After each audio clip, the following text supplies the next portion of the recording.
about today. So some of my favorite topics, one of the things I like talking about is I like talking business. And today is all about business, our prospective clients' business, all of those sorts of things. So, I'm super stoked to be sharing that. So I'm just making sure that we are going live across our streams, which is good. If you can, Claire, just give me a message and just see if we are broadcasting live on our multiple channels. Octavio, good to see you. Steve, Denise, Avery, Chris, Jamil, as always. Don Ferguson, good to have you here. Johnny Odell, Howard Tiano. Mate, I know I'm in the right place when you're in the room, Howard, so good to see you here, mate. Hopefully you can hear me well. If you can just give me a thumbs up, I'd love it if you show your face on the camera. It'd be really cool. Just give me a thumbs up if you can actually hear me, so I know you're here. Dano Fork, good to see you here. Whoever RM is, Rajesh, I think it is. John Marenko, good to see you here. Denise, awesome to have you there. Who else? We've got Kevin, good to see you here. Kevin, so just... we are live on Facebook, which is good to see. So today, going to be covering my ground, and also I want to kind of make sure, Max, good to see you here. I want to make sure that we're also, I guess, applying some of the stuff that we talked about yesterday. So before I kind of get into it, and I'd like to see you in the chat there. Very quickly, anybody apply the strategies, the client acquisition strategy I shared yesterday when you make a direct offer to the market? Anybody go to the market and generate and do something about it? Just type in one if you did. If you did get a response or had an opportunity or a sale, it'd be really great to get that feedback. Otherwise, I'm just going to go cracking on because I find that the faster you take action, the faster you get feedback and the faster you get results. So David Arnold, good to see you here. Mo, awesome to have you here. Max, good to have you here. So we've got a few people joining us along the way. If you've got any questions from yesterday, feel free to type in the chat. Sorry, my camera sucks. It's right on the keyboard. Okay, that's cool. As I said, we've got a whole bunch of people joining us here, which is good to see. Today, we're covering kind of two topics. One is the area of business intelligence and understanding business. But when I say understanding business, also understanding it from our perspective as well. So what you're going to see, or what I'm going to walk you through in the presentation I've put together, is to give you a much clearer perspective of you, your business, you know, where things are at. But more importantly, that if you understand the predications of the clients, of the prospects you're going to the marketplace, you're going to dramatically improve the ability to engage, to communicate, to serve, to help.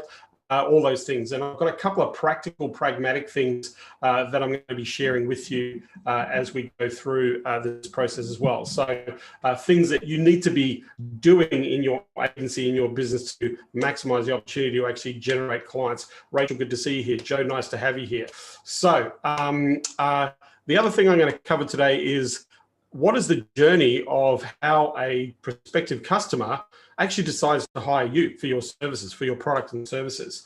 So what I'm going to do is I'm going to break down some of the elements of what that journey looks like. And then if we understand that from our point of view, what can we do to help speed up that process of that customer buying what we have to offer? So the more focused we are on understanding the buyer's journey, and the more we provide the relevant components or the relevant pieces of information that enable them to make a buying decision, the faster they're going to make a decision. I'm going to show you a really simple automated funnel that anybody can use. I'm going to literally walk you through. It's a funnel that we tend to give our members and our coaching people who have used this and are successfully using this funnel. So I'm going to share the funnel and what it looks like and just break that down for you at the end of this. And then we're going to get underway in terms of what we want to do in our business. So I'm going to open up to my slides in just a second. I'm just seeing...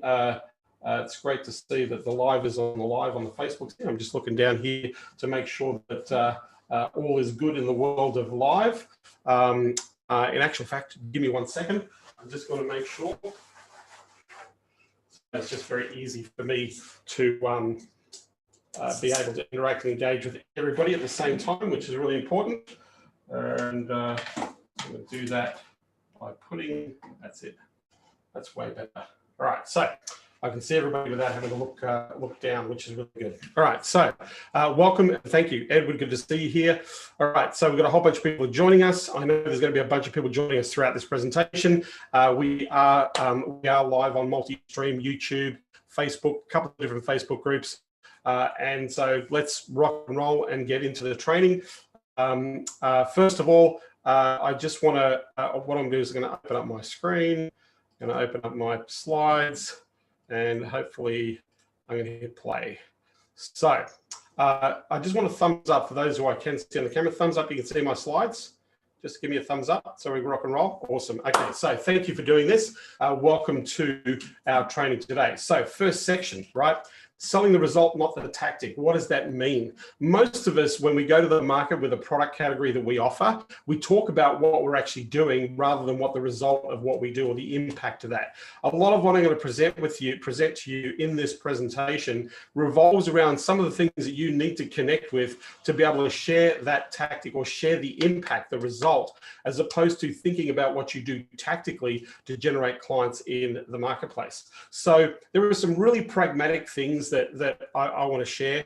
And, you know, if you get these things right up front, you'll do exceptionally well. Like you'll be able to build an incredible business in this marketplace. Like I said, we are in the boom years of digital marketing services. Right now, there's never been a better time to start this type of business. There's never been a better time to leverage into multiple markets. There are so many markets right now that are opening up that need your help, both at the higher end of the market, even to the lower end of the market, all the way through. People realize that getting themselves right online and being visible and being engaged with their customers has become really critically important because of the current circumstances of our economic environment of a pandemic. Now, even if it wasn't a pandemic, and we just had a financial meltdown, right? Even if we just had a financial meltdown, it would still be critical, right? It would still be critical. It would exacerbate the idea that we really do have to get our act together based on our behavior online. Because if we don't do it, we're out. Like if there are very few businesses in the world that aren't engaging at some level online with their customer base. There's very few businesses in the world that aren't providing some level of connection or opportunity to engage online in some way or some fashion, right? It's just not feasible that you are not in the realm of visually engaging or mechanically engaging somehow online in the process, right? It just doesn't work. So some of the things that you've got to be critically aware of, right, in doing this. What do you want this business to be for you? We need to be very, very clear. One of the things that when I build a business, I always build a business backwards. What I mean by building a business backwards, I always think about what I'm going to do when I sell it, right? I'm thinking about the end, not the beginning of the business. Why am I doing this? What do I want this business to be for me? The faster and the more clearer you are about this picture of what you want this business to be for you, the easier it's going to be for you to actually go and track and engage clients. The easier it's going to be for you to actually deliver a service that is relevant to what you're trying to create. So many people in this game, when I ask this question of agency owners, and by the way, even bigger agency owners can't answer this question. Tell me what your business is all about. Where are you heading in the next 3 to 5 years? What's the exit strategy? What's the plan, right? Very few people have gone, this is where we're heading, this is what we're doing, this is how we're tracking, this is why we're doing this, right? Very few people can say that. And it's almost like we're flying blind. It's almost like we forget about, you know, what this thing is for us. Now, it might sound like a funny point or a moot point that I'm making here, but if you don't really get clear about this for you, then you're just going to be flying all over the place. You're going to learn some pretty hard and harsh lessons, and it's going to be really painful, right? So the very the clarity around this vivid reason as to why you're doing this, right? What you want this business to be for you? What do you want it to be for the people you work with? What do you want it to be for your family? What do you want it to be for the customers you serve, right? Ultimately, what do you want this business to be for you? Question you've got to answer. Number two, what does your business look like in a year from now? Right?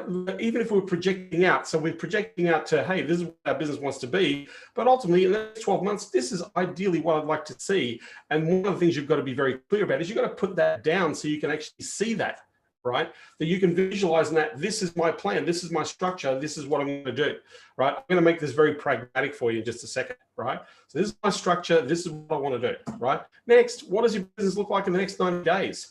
Understand that in business, we operate 12 months of the year, right? Now, let me explain that silly statement that I just made, because it kind of thinks, John, of course we operate 12 months a year. We're in the agency business. We take clients on all year round. People are marketing, advertising, promoting all year round, right?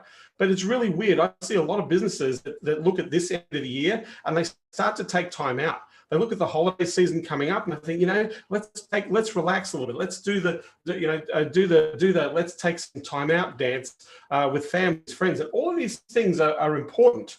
But if we look at the holiday season or this end of the year for a lot of markets, right, unless you're a seasonally based business, now in the agency business, you're not seasonal. Unless you're only serving seasonal clients, then that's going to have an impact on how often you operate or how well you operate throughout the year, right? But here's the thing, right? You need to be operating 12 months of the year because you pay bills 12 months of the year. You pay your team 12 months of the year. You've got expenses. You've got living things to do. You've got responsibilities to your business. You've got responsibilities to your clients. It's 12 months of the year, right? If we're online, let's say, for example, in a SaaS business, well, we're 365 days of the year, 24/7. On business, right? But I see a lot of people in our world, and by the way, if you do want to do well, now is the time to do well. Now's the time to set yourself up for a flying start for 2021. Right? Now is the time to engage and hire customers, bring them on right now, not wait till Christmas, not wait till after Christmas, right now.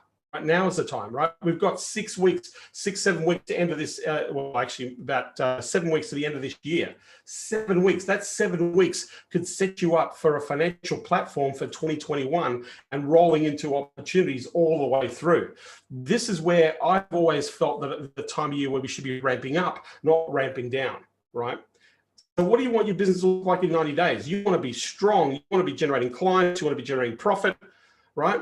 You want to be opening yourself up to doing business and being in business. The biggest mistake a lot of businesses make throughout the course of most years is they pick moments to take their foot off the pedal, right? They pick moments, and when they do that, they lose all momentum. If you are not, by the way, this is just me and what I understand, what I know.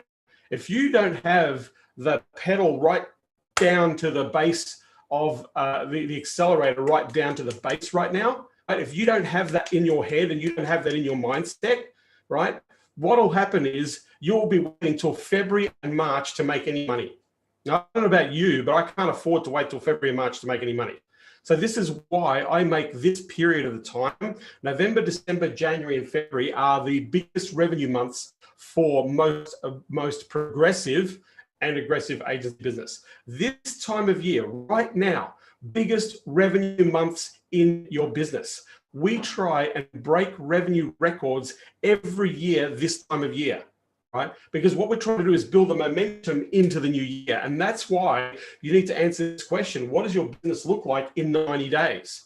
What do you want it to look like? What is it going to be like? You need to get some clarity around this idea, because if you don't, then you're screwed, right? So are you focused on actions you need to take on clients right now?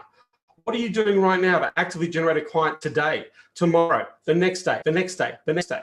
What are you actively doing? What portion of your time is totally dedicated and focused to actively engaging a customer, right? Now, the predicate of that is that if you're really clear about your offering, then you should be able to engage customers every day.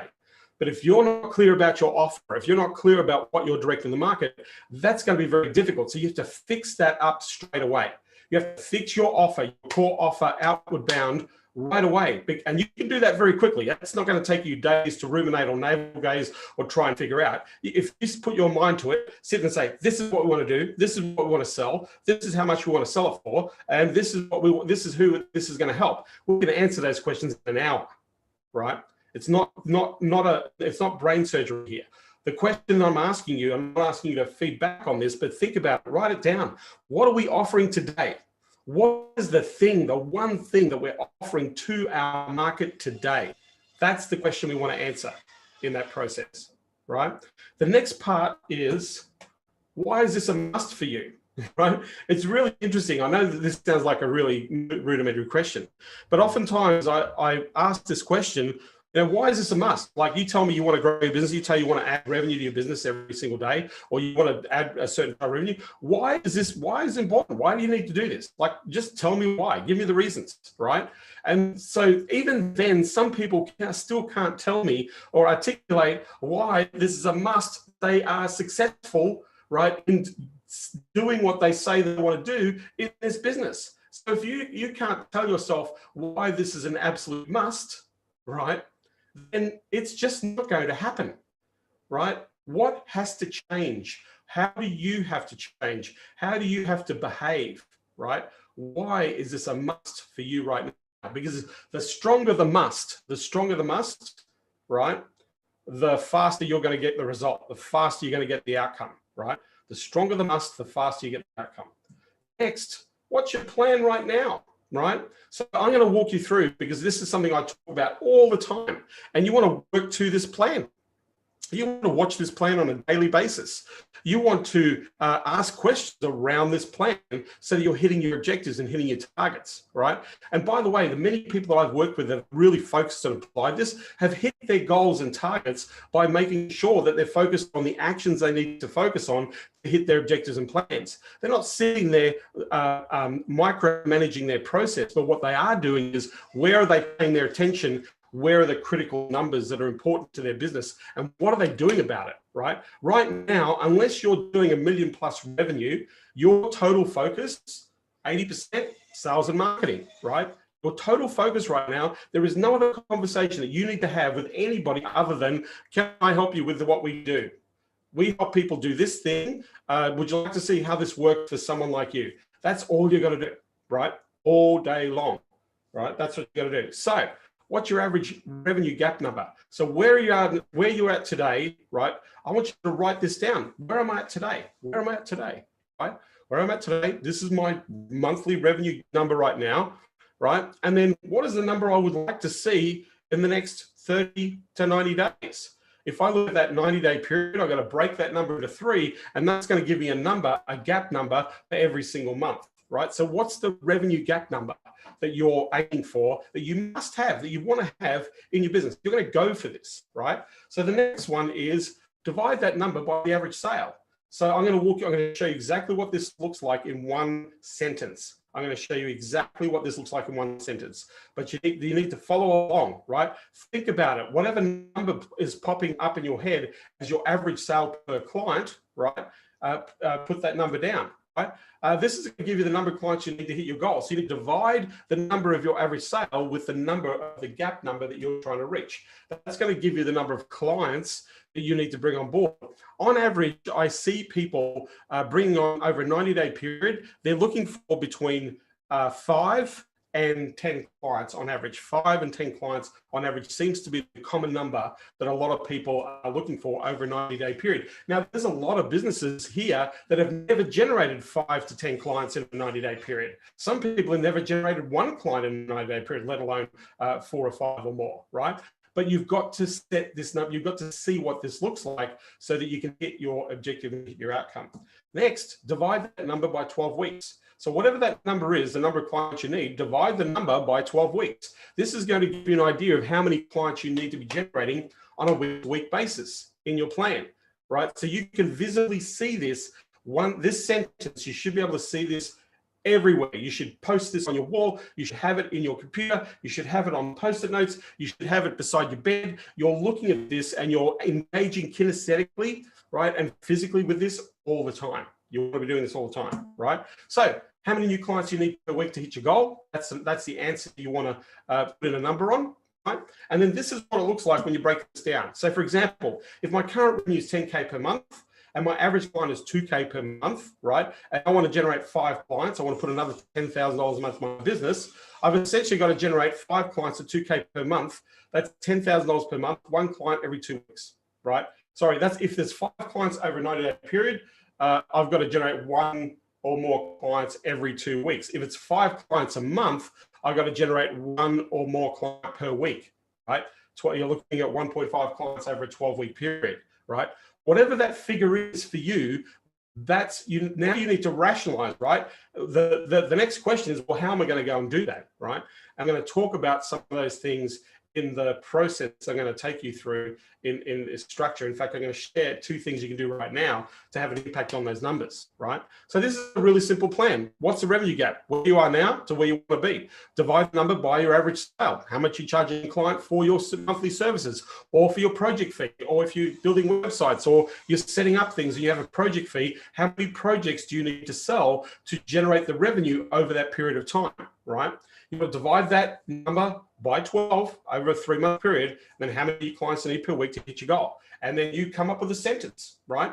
My current revenue is X. My average client is this. I want this many clients over this much period. This is what I've got to do over that period. Roughly, this is how many people are going to generate per week or per other week or per month. Right? That gives you a very clear path and outcome right now that the majority of people in our world do not have. I literally ask this question to a lot of people. So great. So tell me what your monthly revenue target is right now for this month, right? Great. What's your average sale? How many clients are you targeting, right? Great. So what's your traction right now? How are you going? How many people did you get last month, right? Because if we didn't bridge the gap from last month to this month, then we obviously have to change what we do. And oftentimes they go, oh, I don't have that, or I did 1, or I did 2, or I didn't really talk to a lot of people last month. Right. So my question is, if you haven't been talking to a lot of people, what have you been doing? Right. What have you been doing instead? Because if you are not actively engaging customers, you're not actively getting customers. It's pretty simple, right? If you don't actively put yourself out there, if you don't engage, you don't share, you don't invite, you don't go direct to the market, then nobody's coming. Nobody's going to buy anything because you're focused on everything else other than doing the thing that you know you need to do. And that is to put yourself in front of a prospective customer that you want to help. And the only way that you're going to do that is to fall in love with what you deliver to the customer, not the actual mechanism you deliver, but the result that you deliver to the customer. Because if you fall in love with that, then your customers are going to fall in love with you, right? Your prospects are going to fall in love with you. So client acquisition strategy number 1, right? A list of all those people who've got clients or been presenting clients, or you've got past quotes. Get a list of all the presentations, all the proposals that you've delivered in the last 12 months. Get them all together, right? Number 2, you want to make an assessment of the offers that you've made to these people, right? If you want to pick up cash today, let's go and pick up cash from people who already know you. They already know your price. They already know what you do. But for whatever reason, they weren't ready to make that decision at that time, right? For whatever reason, they didn't make the decision. So we need to make an assessment on the offer. Is the offer still relevant? Can we make the same offer? We want to understand that, or do we need to make an adjustment, or have things changed, and do we need to re-offer, right? That's the thing. Number 2, calculate the total value of revenue of all the offers made. So for example, if you've got 10 quotes over the last 12 months and your average sale is $2,000 a month in recurring revenue, that's $20,000 a month in recurring revenue out of those 10 quotes. That's $240,000 worth of revenue over a year in that quotes. There's $250,000 worth of revenue sitting in there waiting to be collected. Not all of it, but some of it could be yours, right? So we know what the total revenue of the offers are made, right? Then we want to rank them. We want to give them a 1 to 5-star rating opportunity to close.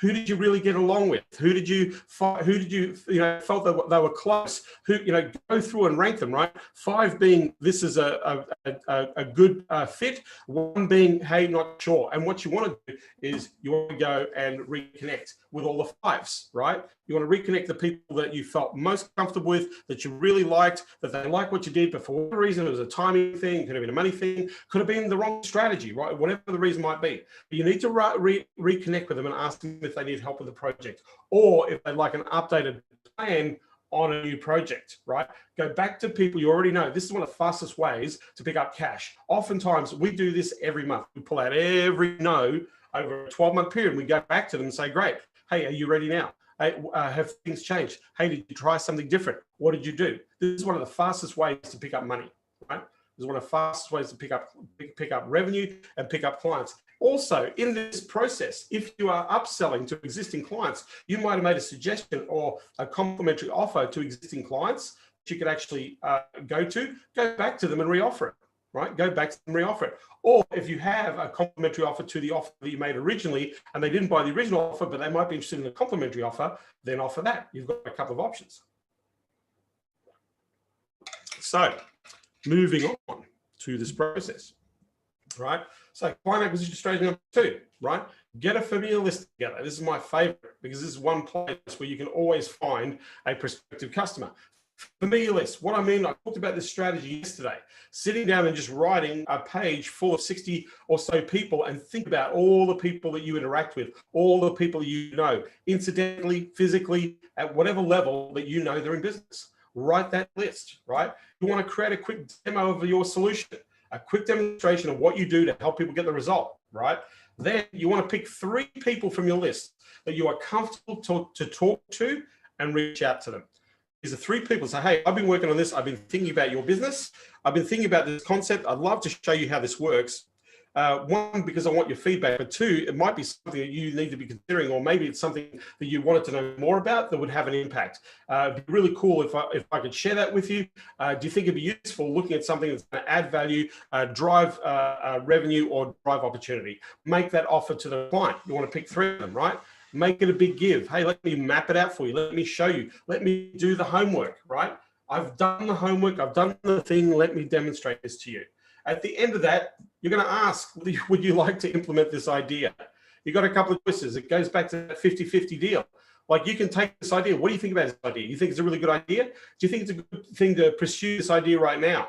Do you think you could do it in-house right now? What would be the impact if we did this on your business right now, right? If we could generate 10, 20, 30, $40,000, $50,000, $100,000 worth of revenue, would you like to get that now, or would you like to get that later, right? I'd like to do it now. So if you're going to do it now, you have the resources, time, energy in-house, or I'd love to work with you on this. Can we work together and you can hire our team to apply and implement this?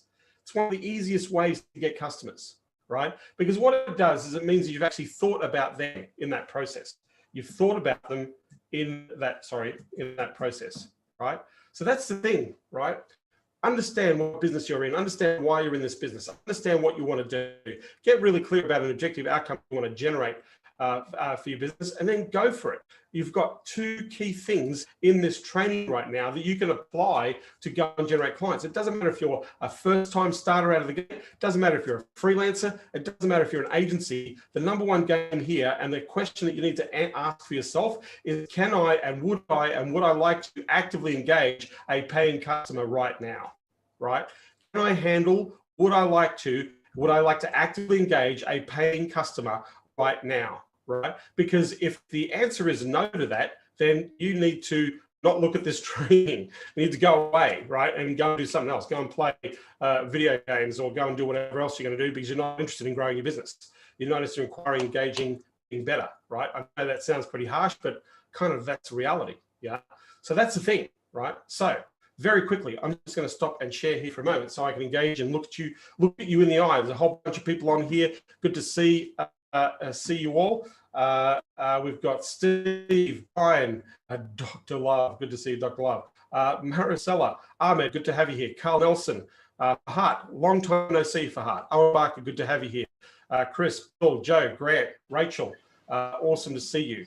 Okay, so questions. Any questions that you've asked, what I've just shared? Do you have any questions that I can help you with right now before I move on to the next section? Questions, right? Something that I've shared, or if you've got a takeaway from what I've just shared today, what would be your takeaway right now? So if you can just answer in the chat, that'll be awesome.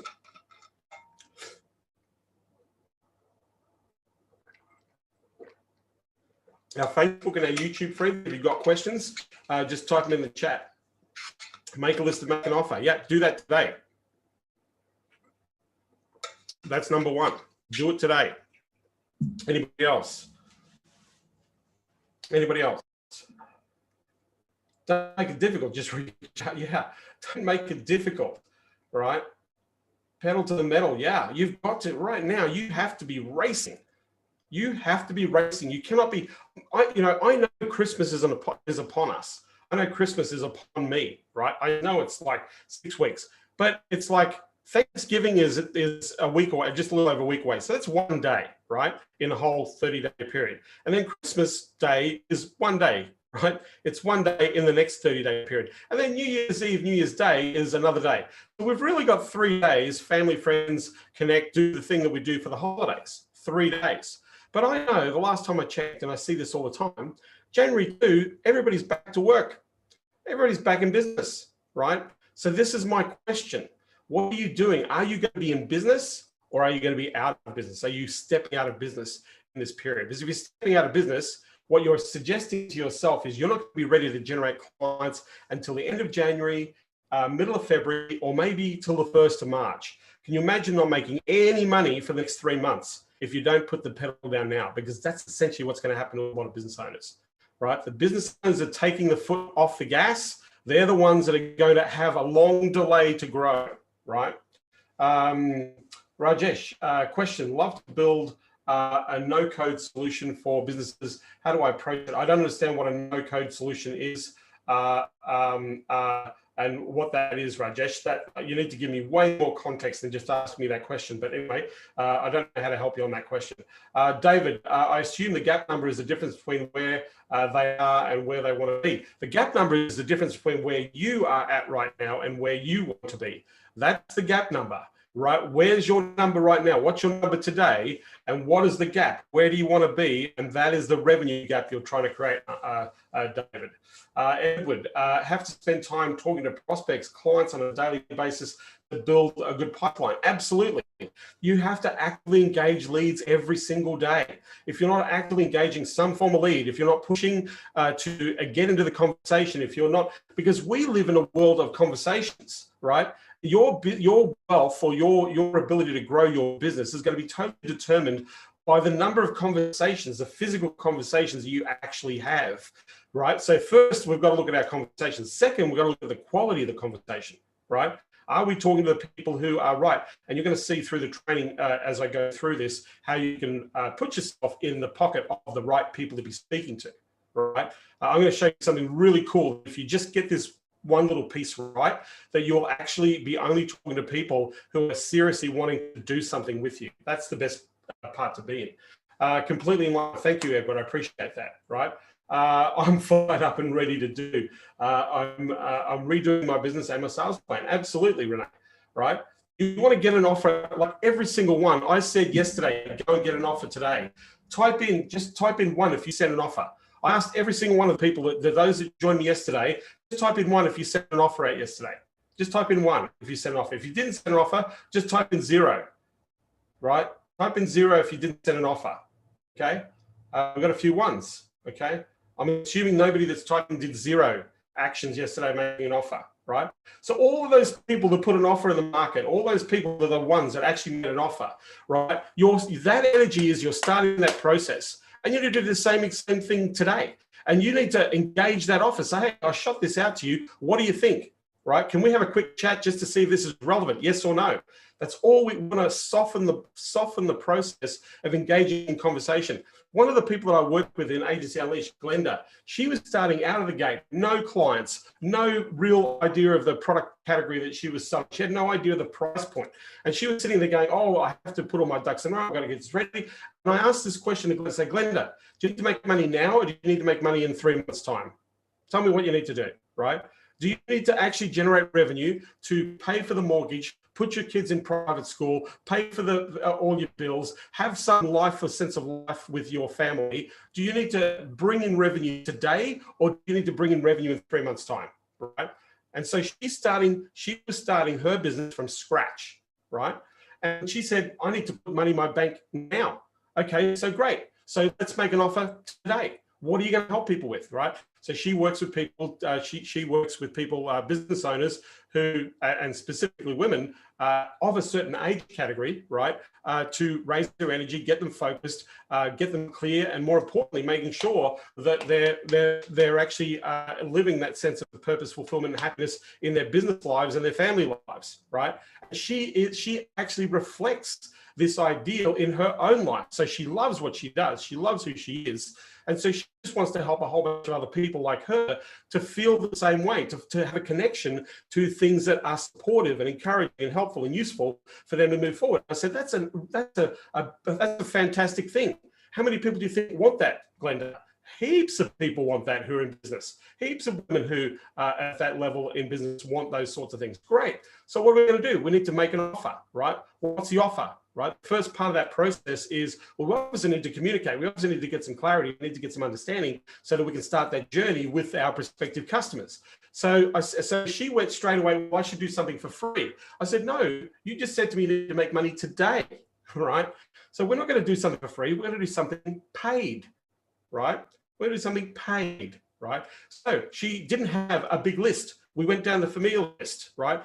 Because her list was very specific about who she served. So she didn't have a massive list, right? So I said, you're going to ask one of two things. You're going to ask the people that you do know, and you're going to ask the people you do know, or people or other people in your list who might know somebody, asking for referrals. This was a strategy, right? And so then they were going to pay. There was a modest fee to pay to do the assessment, to do the process, right? So pay some money right up front, right? So she only sent out 20 messages. She got 10 people to buy into her offer. This happened, by the way, within 24 hours. Remember, no business, no plan, no offer, no price, nothing, no structure, right? 24 hours before, nothing, right? Within the space of 30 minutes, an entire plan, structure, offer, 30 minutes, just asking questions. What do you want to do? Who do you want to serve? How much do you want to charge for this thing? Let's go. Let's put it out in people's hands, see what happens. She only engaged 20 people. That's 20 people, right? 20 people, 20, right? 10 people bought. 10 people bought out of 20, a 50% conversion rate to her offer to what she was putting in the marketplace. 10 people, right? Now, of those 10 people, right, already, and she's only halfway through this process with them in this journey, already 3 people have committed to a $12,000 investment in her services. So in the space of 4 to 5 days, went from zero money to $36,000 in cash, right, in 4 to 5 days, because she wanted to do it right now, not tomorrow, not next week, not next month. And right now she's overwhelmed. She's freaking out that this has happened to her, because now she's got to work, right? She's created a problem for herself. She made some sales. So now she's got to fulfill and get things going and make things happen. So she's created this, now she's got the energy, well, how are we going to do that? So now we're dealing with, well, how do we leverage that, right? How do we make that easy? And let's just, make sure that we're impacting on these people. So understand, if Glenda, right, starting out of the gate fresh, can go from 0 to 36K, right, in the space of 4 to 5 days, then anybody can do this if you are clear about your offer, right? Clear about your offer, clear about your price, clear about who can benefit. That's basically what it boils down to in this process. I can give you countless stories where people have been sitting on their backside. Will Wang, one of my consulting champions, right, has been with me for years, right? For the first 6 months, this is Will's story.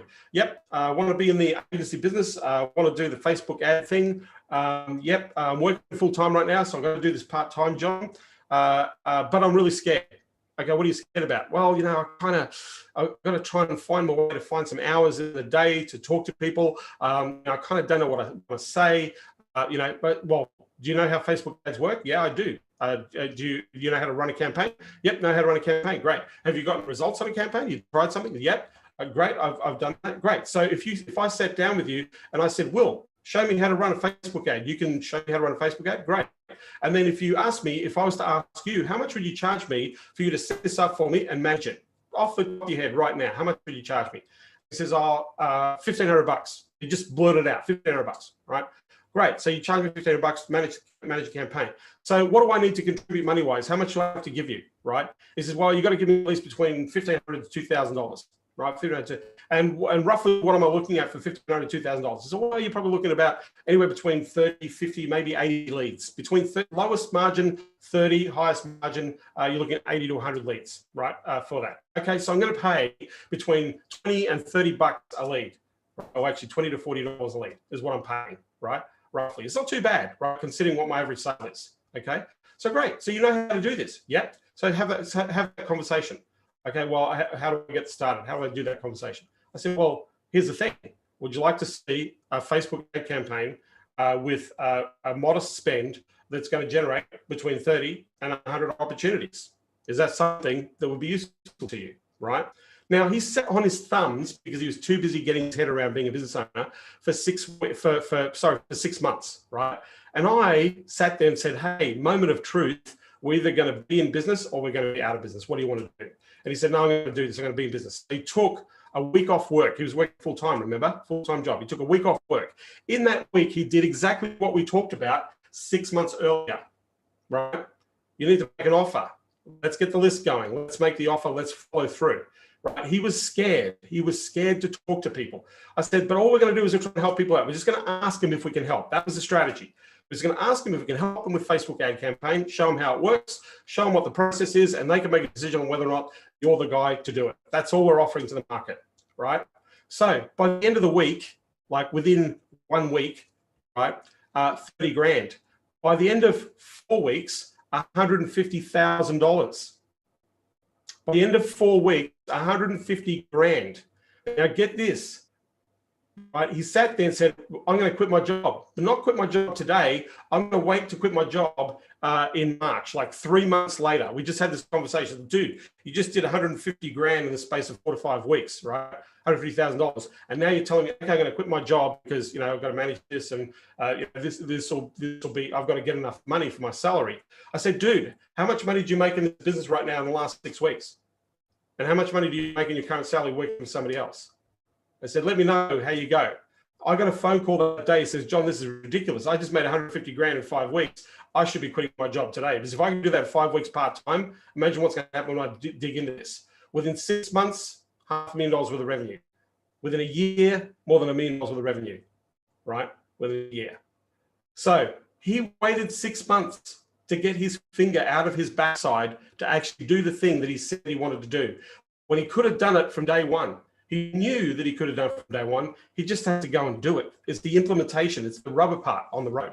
It's not about the idea. It's not about the ducks. It's not about the process. So the reason I'm sharing this with you is that if you are ruminating, if you are thinking about all the options and all the considerations, right, go and just grab one thing you know and just go and let people know about it and say, I'm doing this right now. Do you need help? If you don't need help, do you know somebody else who might need help? And the other thing that I would recommend you do is anybody you've done a presentation to recently, ask them, look, you weren't ready. Do you know somebody who might need to do this that we should be talking to? Ask them for referrals. Fastest way to grow. So can you have one core offer with an upsell and a downsell? Well, of course you can, Ahmed. But start with one, right? You've got to, the engagement is this one idea that let me help you. If you want to start putting upsells and downsells and you want to add some more confusion and complexity and you know, as long as you've got context for the client, then by all means, go and put the confusion in, go and put the complexity in. But what you've got to do is get the person over the line for the thing that you say you want to offer, right? You want to get them over the line for something, right? Because soon, if you're not clear about the complexity, if you go downsell, that means discount.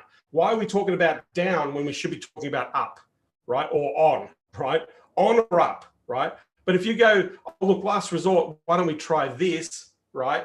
You've just cheapened the experience, right? You'll cheapen the experience. The client will never go and spend more money with you in most cases. More often than not, I would guarantee you 80% of the time, that person you downsell is never going to spend any more money with you, right? Because their mentality is you're not being very clear about why they're doing this in the first place. Why would I want a cheap option if I'm saying that this is what I want? So this is a clarity thing, right? Make one offer, get them to agree to that offer, right? Get them to agree. You can give a couple of versions of the same offer to give them choice, but don't take them through a journey of up and down. And all you're doing is you're adding complexity. You're making it confusing, right, in that process. So thanks, Octavia. Appreciate it. All right, so let's get back into the training and the presentation. Just give me a 1 if everything's cool. If you're liking what we're talking about, give me a 2 if we're off the mark. 1, we're good. I just need to know our Facebook friends over here, just looking at our comments. A whole bunch of people on here. Good to see you. Whoops. All right, so let's rock and roll. Keep going with the presentation. Let me just do this. All right, so just give me a thumbs up if you can see my slides. It should say client acquisition strategy 2, just a thumbs up if I can see it. Awesome. All right. Okay. Let's continue on. So the big three. Let me talk about the big three, because this is really important. If you get this, if you understand this, you can go and work with any business on the planet if you understand this methodology. There's a guy called Edwards Deming. Back in the 1950s, late 60s, Japan was, their economy was in absolute ruins, And this economist, there's a famous American economist called Edwards Deming, literally rebuilt Japan and turned Japan over a 30-year period into one of the biggest economies in the world. A country of a population of 60 million people became the third largest economy in the world in a 30-year period, coming out of the ruins of the Second World War, right?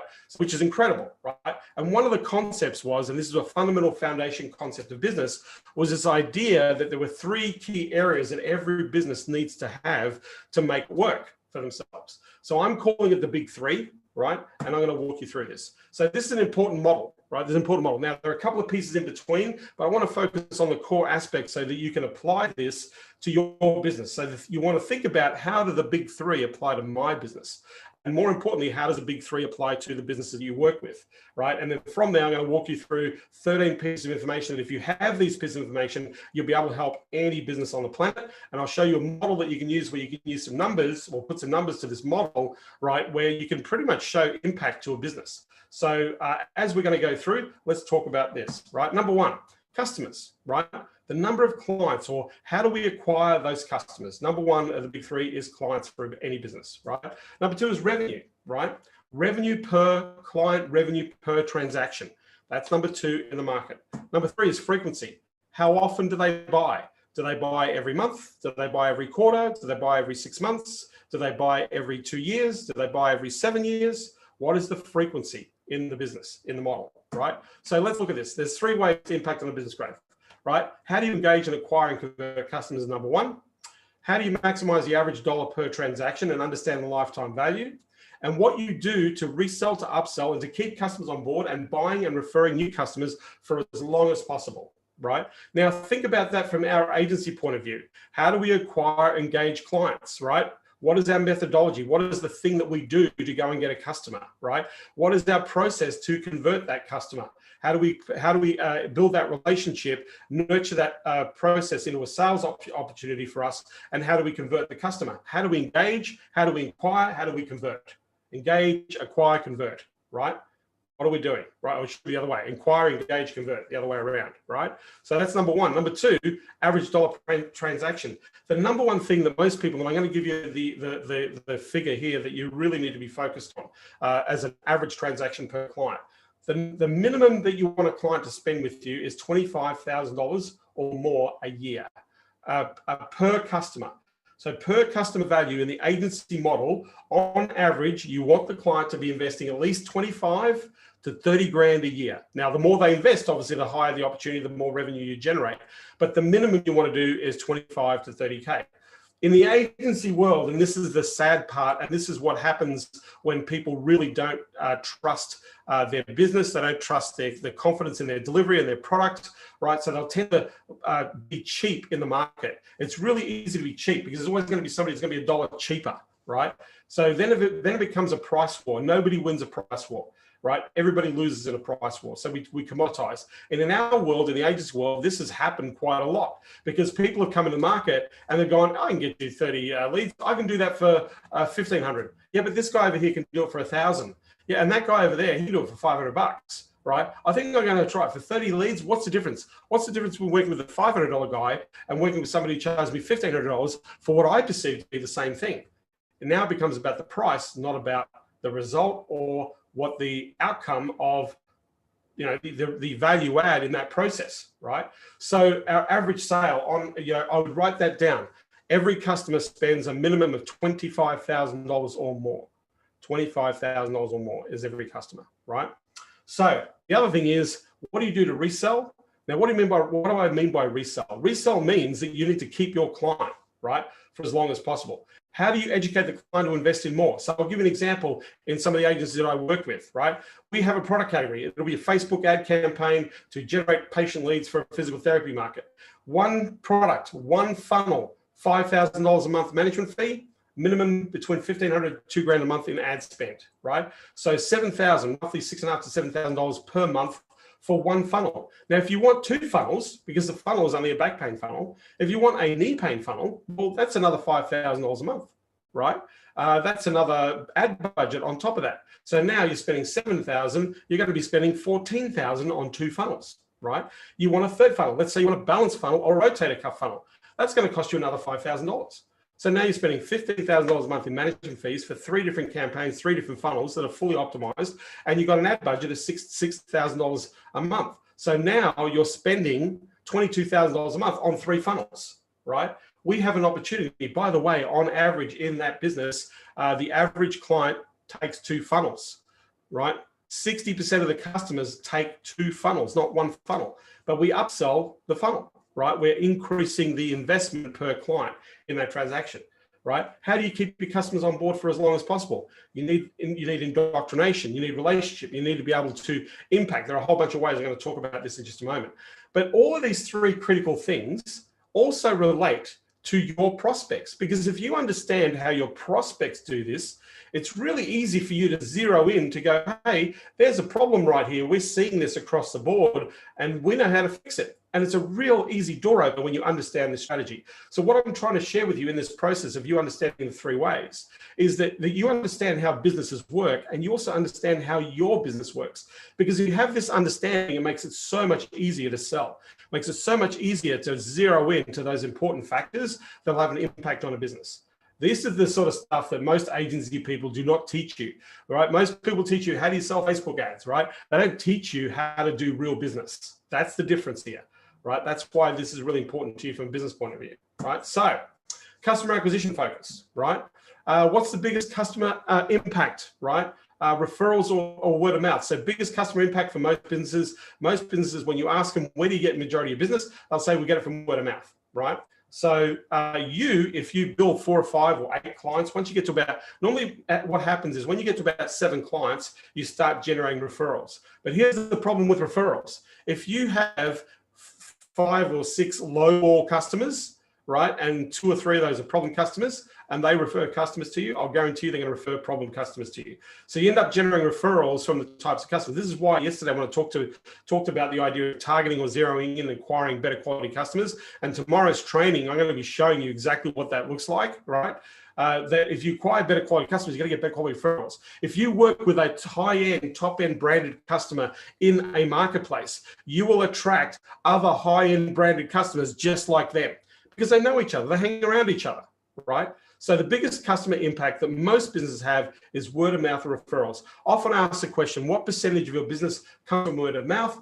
On average, if it's a service-based business, on average, it's going to be at the low end, it's going to be 30%. At the high end, it's going to be up to 80%.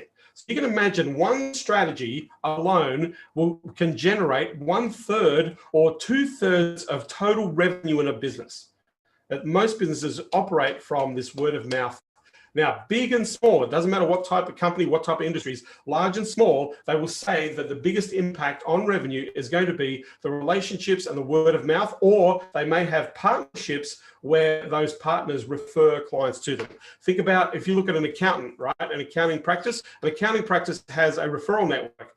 That referral network will be a mortgage broker, an insurance guy, it'll be a lawyer, right? It'll be it might be commercial, personal, investment structure, financial planning. There's like 5 or 6 different referral channels just for an accountant. And the accounting fraternity they're the guys that will sit and say, majority of our business, sometimes I'll even say 100% of our business comes from word of mouth, right? If 100% of your business comes from word of mouth, you've got a problem. Because here's why. Right now, referrals are going out the window because businesses are dropping like flies. They're dropping out of the market, and some of those referral channels are no longer there.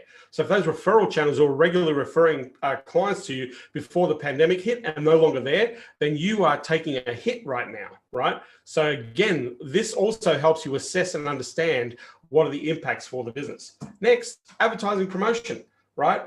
Do you spend money on advertising promotion? Now, most businesses will say that they don't, but when you start digging a little bit and asking some questions, you can ask questions like, do you do directory advertising? Are you advertising in aggregator directories? Do you sponsor a football team or a local sports team? Do you, have you done some newspaper above the line? What advertising promotion have you done? Where are you acquiring? The only reason you're doing advertising promotion, and especially if you're doing things like sponsorship and those sorts of things, the reason you're doing this is you're making yourself visible so you attract customers. That's the whole purpose of that advertising promotion, right? So my question is, what advertising promotion are you doing, right? What's your unique selling proposition? What makes you unique? Because what makes you unique also attracts customers, right? What makes you unique in the market will also attract customers, right? So this is the thing, and I'll use Nike as a perfect example, right? Their unique selling proposition is just do it. They're all about energy, success, performance, design, being the premium, working hard, like just do it, just get into it, right? So they're dynamic, right? If you look at that brand has a lot of brand equity in the marketplace. It sponsors major sports teams and sports people in multiple genres, right? It creates its apparel. It has multiple parts of their business, right? They've built this massive brand equity against this idea of just do it, right?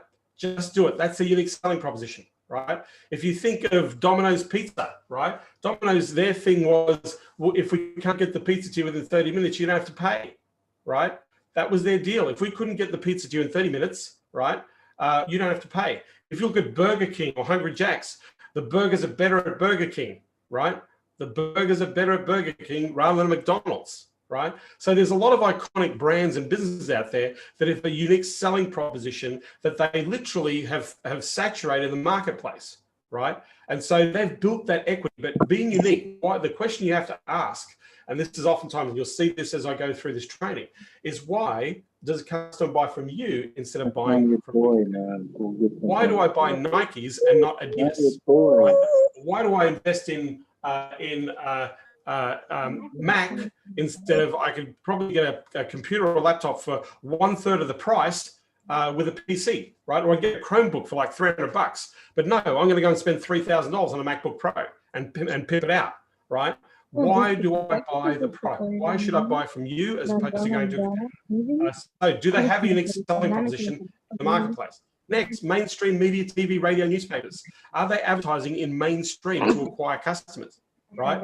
Online advertising, Google Ads, Facebook, Instagram, YouTube, display network, right? Messenger, all these areas. Where do they advertise, right? Somebody's just unmuted, so I'm going to make sure you're muted. You're all muted, right? So where do you advertise in the marketplace? Yeah, right? So understand directory listings. How many directories are companies? One of my favorite directories in the contract market and design, in the home renovation design market, it has over 3 million businesses registered in this directory. 3 million, more than 60 sub-niche, 60 subcategories, and below that, there's more than 1,000 subcategories below that. And it's called houzz.com, HOUZZ.com. Right? They're a global entity. They're purely for renovation, products, services, landscaping, design, architecture, the whole thing. They're in there, right? You want niches? It's an amazing website to go for niches. Customers will pay up to $60 for a lead, right? A lead that is shared with a whole bunch of other people, right? Not their lead. It's not first choice. It's that lead is shared. They get an email saying, I'm inquiring about the service. They get the lead, but the same lead is shared with a whole bunch of other people, right, on Houzz, right? And so they might spend $1,000 to get one appointment out of Houzz, but they feel like they're going to be there because their competition's there. The other thing is, if you look at the first couple of top pages, you're paying $36,000 a year to have your listing in Houzz as a premium listing. 36 grand just for one directory, right? So do you acquire customers in directories? Where do they acquire customers, right? Next, direct mail. By the way, from an agency point of view, direct mail right now, hot, hot, hot, hot, because we don't receive mail anymore, right? We don't get as much mail in mail. Our bills, our invoices, everything's coming via email or electronically delivered to us, right? Or it's being notified to us on an app that we have with our suppliers, right? So direct mail right now, people, it's a great way to grab people's attention. Direct mail, this is an area that we spent a lot of money on, and it's really powerful to generate clients because you have direct access. And the other thing is you have the ability to follow up, right? Because you've got a purpose to actually engage. So direct mail, some companies are brilliant at doing direct mail, right? Still very powerful. Associations, right? Are they part of an accredited group? And as an accredited member, customers of the marketplace can seek them out for their services. So if you look at every major business association in every niche, they'll have a listing of find one of our members to serve you. If you go to the plastic surgery, the Society of American Plastic Surgeons.org, right? If you go to that website, then you can actually go New York, type in rhinoplasty, and it'll give you 189 doctors who specialize in rhinoplasty, a procedure where they make about $16,000 in net profit out of every procedure, right? So for every 10 patients who do rhinoplasty, the doctor gets to keep $160,000 in his pocket, right?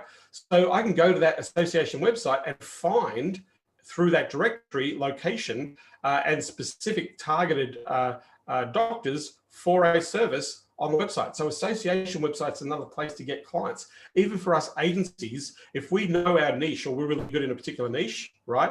What we want to do is we want to be a member of that association because that opens up the door to a channel of all these customers that we can serve in one marketplace. You know, I've got people that I work with that have turned associations into $1 million strategy for their business because they only serve a particular market and they literally live and breathe that market. And the customers, the market knows who they are because they're the required or the referred partner in that industry, right? So associations are a really big place to get clients. Channel partners, other supply chains. Remember, I just talked about the accountant, right? What's a supply chain? Financial planner, business broker, lawyer, insurance, mortgage broker, short-term money lending, right? Planning associate, legal. Like there's 7 different channel partners that an accountant can actually generate clients or referral partners from, right? There's another way. So think about it from your agency point of view. Who can you go to? I've got people that I work with in Consulting Champions and Agency Unleashed. Their channel partner is another marketing agency. They do SEO, but they go partner up with Facebook guys and say, hey, you're doing traffic, but I can help you with organic, right? So there are channel partners to generate clients and acquire customers. Number 2, co-op buying groups, right? There are a number of areas that you can go into where you can actually generate where your spending is less because of a co-op buying group. And this opens you up to lots of business. This generally happens in agribusinesses, agricultural businesses. This also happens in the retail sector. This also happens in resources, minerals and mining sectors. There are co-op buying groups that companies are involved in. And so by being part of those groups, they tend to cross-pollinate and generate clients. Right? Now, by the way, before there's only 10. By the way, there are 180. There are 180 customer acquisition focuses. These are only 10, right? There are 180 of them. But if you look at this, somewhere in here, you should be able to find where your prospects are generating clients or how they generate clients. That's something that you absolutely want to know. How does your business generate clients, right, through that process? So customer acquisition, right? Where is your focus on customer acquisition? Where do you get your customers from? Think about writing a note. Where do I want to go get my customers from? Directory, association, LinkedIn, right? Where am I going, right? I want to run some Facebook ads to run some lead ads to get some phone calls and follow up people. Right now, if you're a Facebook advertising person, you should be running Facebook lead ads. Cheapest leads to buy, right? Roughly it's going to cost you between $80 and $150 an appointment, a qualified appointment, $80 to $150, right? If you have a conversion rate of 1 in 5, it's going to cost you between $800 to $1,500 to get a customer to spend $25,000 with you. If you know that number for sure, the question you got to ask yourself is how quickly do you want to spend $1,500 to go and find $25,000, right? acquisition cost, right? Most people, it's really weird. People who do Facebook ads don't advertise on Facebook to get clients. It's insane. Why are we advertising on Facebook to get clients? One of the easiest things you can do. You get a bucket load of clients off Facebook. If you're in the advertising game, if you're doing AdWords, why aren't you running AdWords campaigns to go and acquire customers, right? Because you, better than anybody, know how to run ads and get customers, right? So it's one of the fastest ways to get clients is go direct to the market and advertise. Yeah. So the question you're going to ask yourself is, what is my core strategy, or what are my strategies, right? If I were to list a few from here, what are my strategies to acquire customers for agency? And you want to have at least 4 or 5 channels. And what I want you to do is I want you to pick one channel. So what I'm going to do is I'm just going to stop sharing for a second so that I know that you're here. Thinking about the notes that you've just been making, right? If you were to look and scan at your notes, what is the one channel that you know that you want to go after right now? Write down that channel or type the channel in the Facebook group here. Type the channel in the Facebook group here. Oh, sorry, type the channel in the chat. If you're on the Zooms here, I'm looking at Facebook and the Zoom. If you're looking at all the things that I've just shared and think about your agency, right? Think about the one thing that you could do that you could go and acquire clients with right now. So Raj said LinkedIn, cold email, associations for Mo, yeah. LinkedIn associations, yes, for Mo. Absolutely. Who else? Directory listings, LinkedIn ads. Yeah, LinkedIn ads can do it. Directory listings can certainly do it, Chris. LinkedIn Facebook referral program with an incentive. Yes, Octavio, you can run a referral program with an incentive, right? What else? What I've just shared. Channel partners and associations. Yeah, Edward, channel partners are worth so much money. They are worth so much money. One of the easiest ways to generate clients is through channel partners. Facebook ads, already doing it. Awesome, Ahmed, right? Yeah, let me tell you, one good channel partner, you're one good channel partner away from $1 million worth of revenue in your agency. You're one good channel partner away from $1 million worth of revenue from your agency. Find the right channel partner, and it's a license to print money in the agency world. Absolutely. All right, so we've got this thing, right? What I'd like you to do is I'd like it in your calendar, right? If you've got your calendar handy or close by, when are you going to go and do this thing? Book a time in your calendar when you're going to take action on this one channel, one thing to go and apply and go and action, right? Right? That's the action, right? When are we going to do that? I've picked this thing. Let's go and do it. Yeah. How do people acquire with the thing that you've chosen and go and action it? Yeah. So any questions so far right now? Feel free to type in. I can have a look. I'm trying to look at the comments in Facebook here. Oops.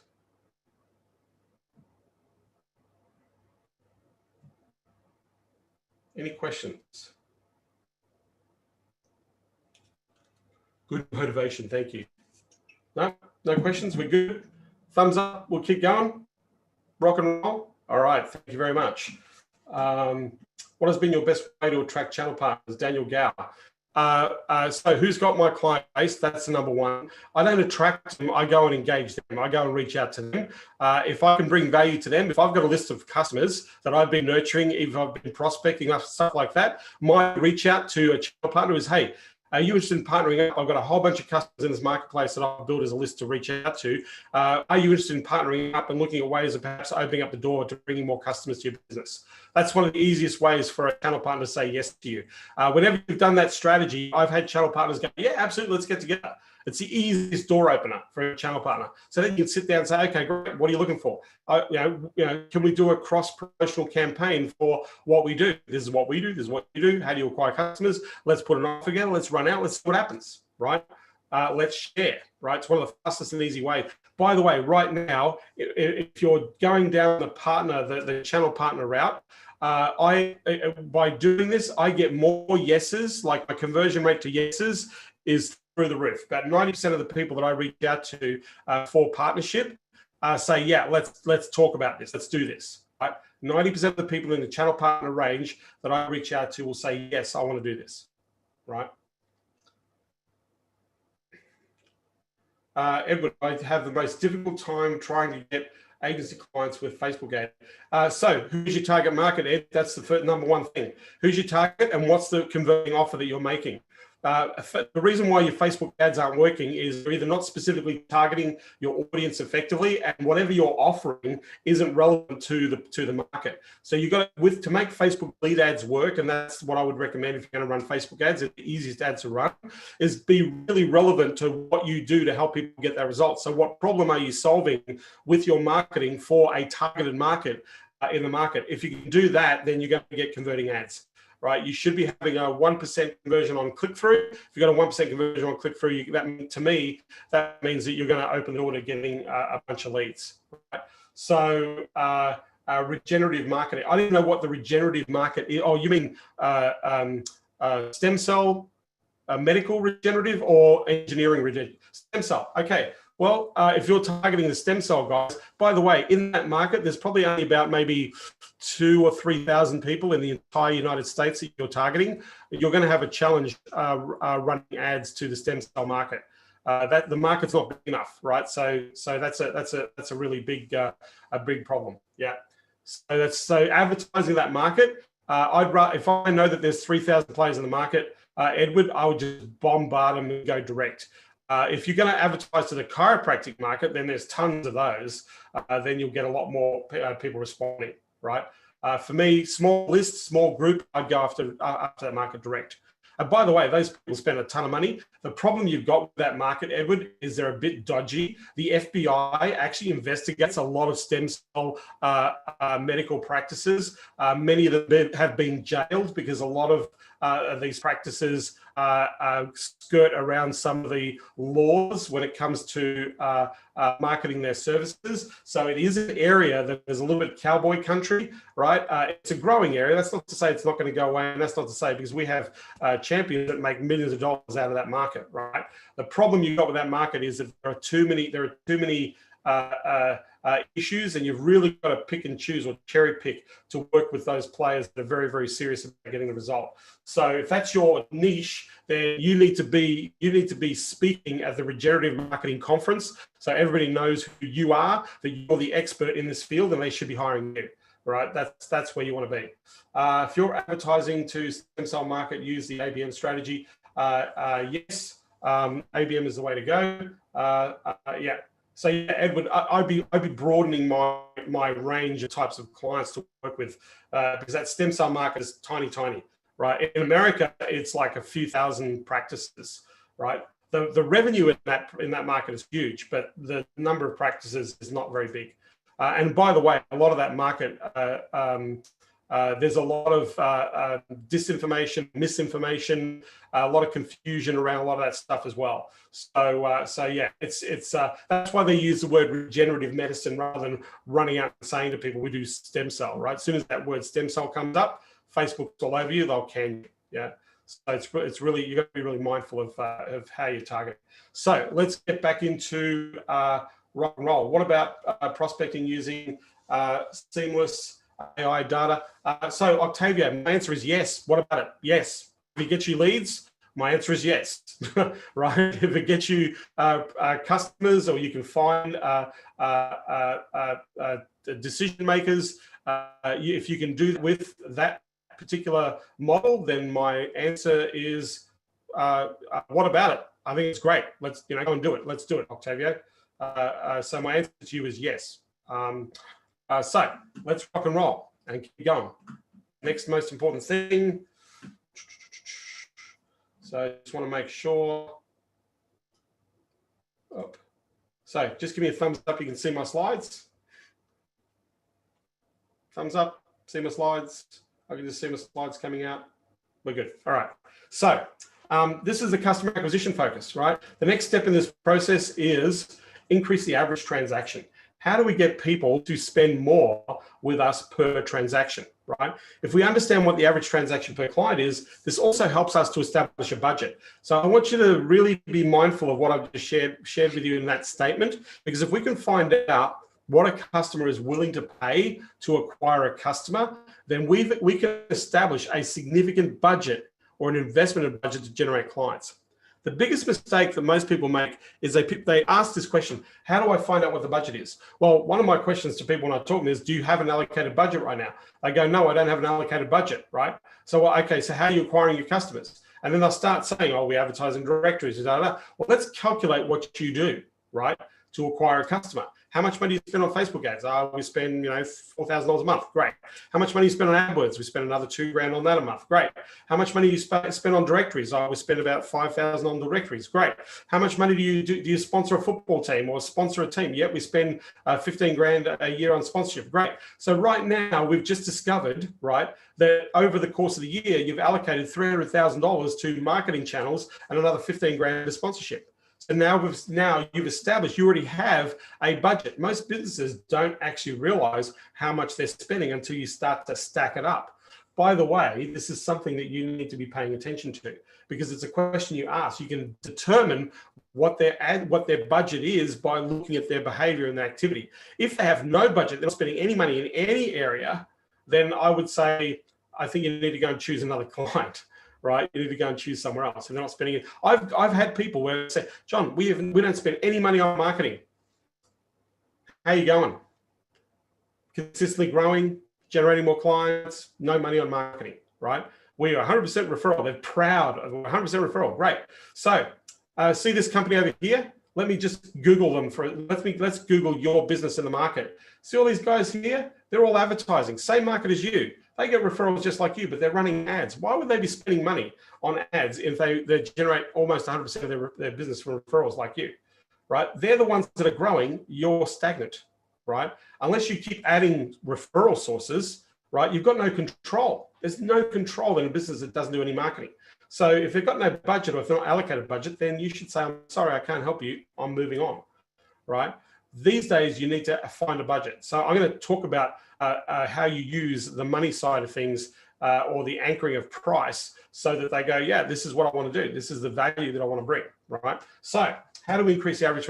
We need to understand the average transaction per, and there's a misspelling, per customer, right? So what is a transaction? What is an upfront transaction? What is an ongoing transaction? What is a lifetime value, right? So what's the acquisition cost? How much would we pay to buy a customer? So oftentimes when I ask, let's say the roofing market, in fact, one of our champions specializes in the roofing market, they figure out that for an appointment, if they're using Home Advisor as a service, they found out that the average roofing company will spend $800 in leads from Home Advisor before they get, not a sale, before they get an appointment. $800 in leads, because in Home Advisor, all your leads are shared. They'll spend $800 to get an appointment, to actually get to a conversation, right? Not to get a sale, because to get a sale, their conversion rate's 1 in 5, right? So that means they've got to spend $4,000 from Home Advisor to get one $12,000 to $20,000 sale, okay, just in one channel, right? Now I know that I can get an appointment for between $120 to $200. So I can go to the market and say, listen, if I can buy you an appointment for $200, right, and beat Home Advisor and you save $600 on every appointment, can we work together? And the only way I can make that decision or actually make that statement is because I understand the cost of acquisition. I understand how much they spent to buy the customer, right? So what is the acquisition cost? What are they willing to pay? So for example, in one of the agencies that I work with or work in actually, our acquisition cost to a client is $4,752. So for every $4,752 we spend, we get a $60,000 customer. That acquisition cost was the day before yesterday, $4,752 to buy one customer. One customer that's going to spend 60 grand, and their lifetime value for us is $180,000. So ultimately that client to spend 5 grand or just under 5 grand to get a $180,000 customer is a no-brainer, right? But we wouldn't know that unless we tracked it, and most businesses don't track it. And if you can ask a direct question to a business owner, say, okay, if your deal is $20,000, how much of that $20,000 would you spend to buy that customer, right? And most of them will say, I'll give you 10%. Some people say, I'll give you 20%. right? Well, if it's a $20,000 deal and you're going to pay me $4,000 for 10 clients, you're willing to give me $40,000 in a budget to acquire $200,000 worth of revenue, right? So that's how you can establish budgets in the market.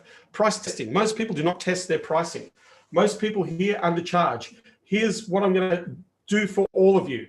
When you sit down and you go to put a price down, when quoting for your client, when you're sitting down, if you're doing a proposal or a quote, or you're in your presentation, you're putting a package price together. When you write that price down to show it to the client, right? So you're going to do this before you get there. So you must put the price down on paper, right? What I'd like you to do is then delete the price and then up that price by 20%, and that becomes your new price. But only when you put the price down on paper, right? So if you say, I'm going to charge the client $2,000, right? Then you're going to scrub the $2,000 out per month and put down $2,400, right? That's your new price, right? Price testing. We price tested in one market. We up the price marginally every 90 days. We're increasing the prices every 90 days for 4 years before we got pushback on the price. When we got pushback, we didn't drop the price. When we got pushback, we added more value and then increased the price. And this is why we had now product categories that are $10,000, $20,000, right? So price testing is a real fast way to generate better revenue per client, right? And you want to be price testing for your agency. So one way to price test is whatever price you charge, you're already too cheap. Anybody watching this training, anybody on Facebook, anybody on YouTube, anybody here in the Zoom with me, right, in this channel, anybody that's watching right now, I'll guarantee you your price is already too cheap. You're already cheap, right? You're not charging enough. Pretty much 100% of the people would probably agree with me they're not charging enough for their services, right? If you do agree with me, then try this strategy. Do your presentation, write the price down. When you've written the price down, scrub it out, and then increase that price by 20%, and that becomes your price. The customer doesn't know the price until you give them the price. The customer does not know the price until you give them the price, and you have more problems with the price than the customer does. You have more problems with the price than the customer does, right? So you're responsible. The customer is not responsible for the price. You're responsible for the price, right? Number two, bundle your products and services together, increase ad spend.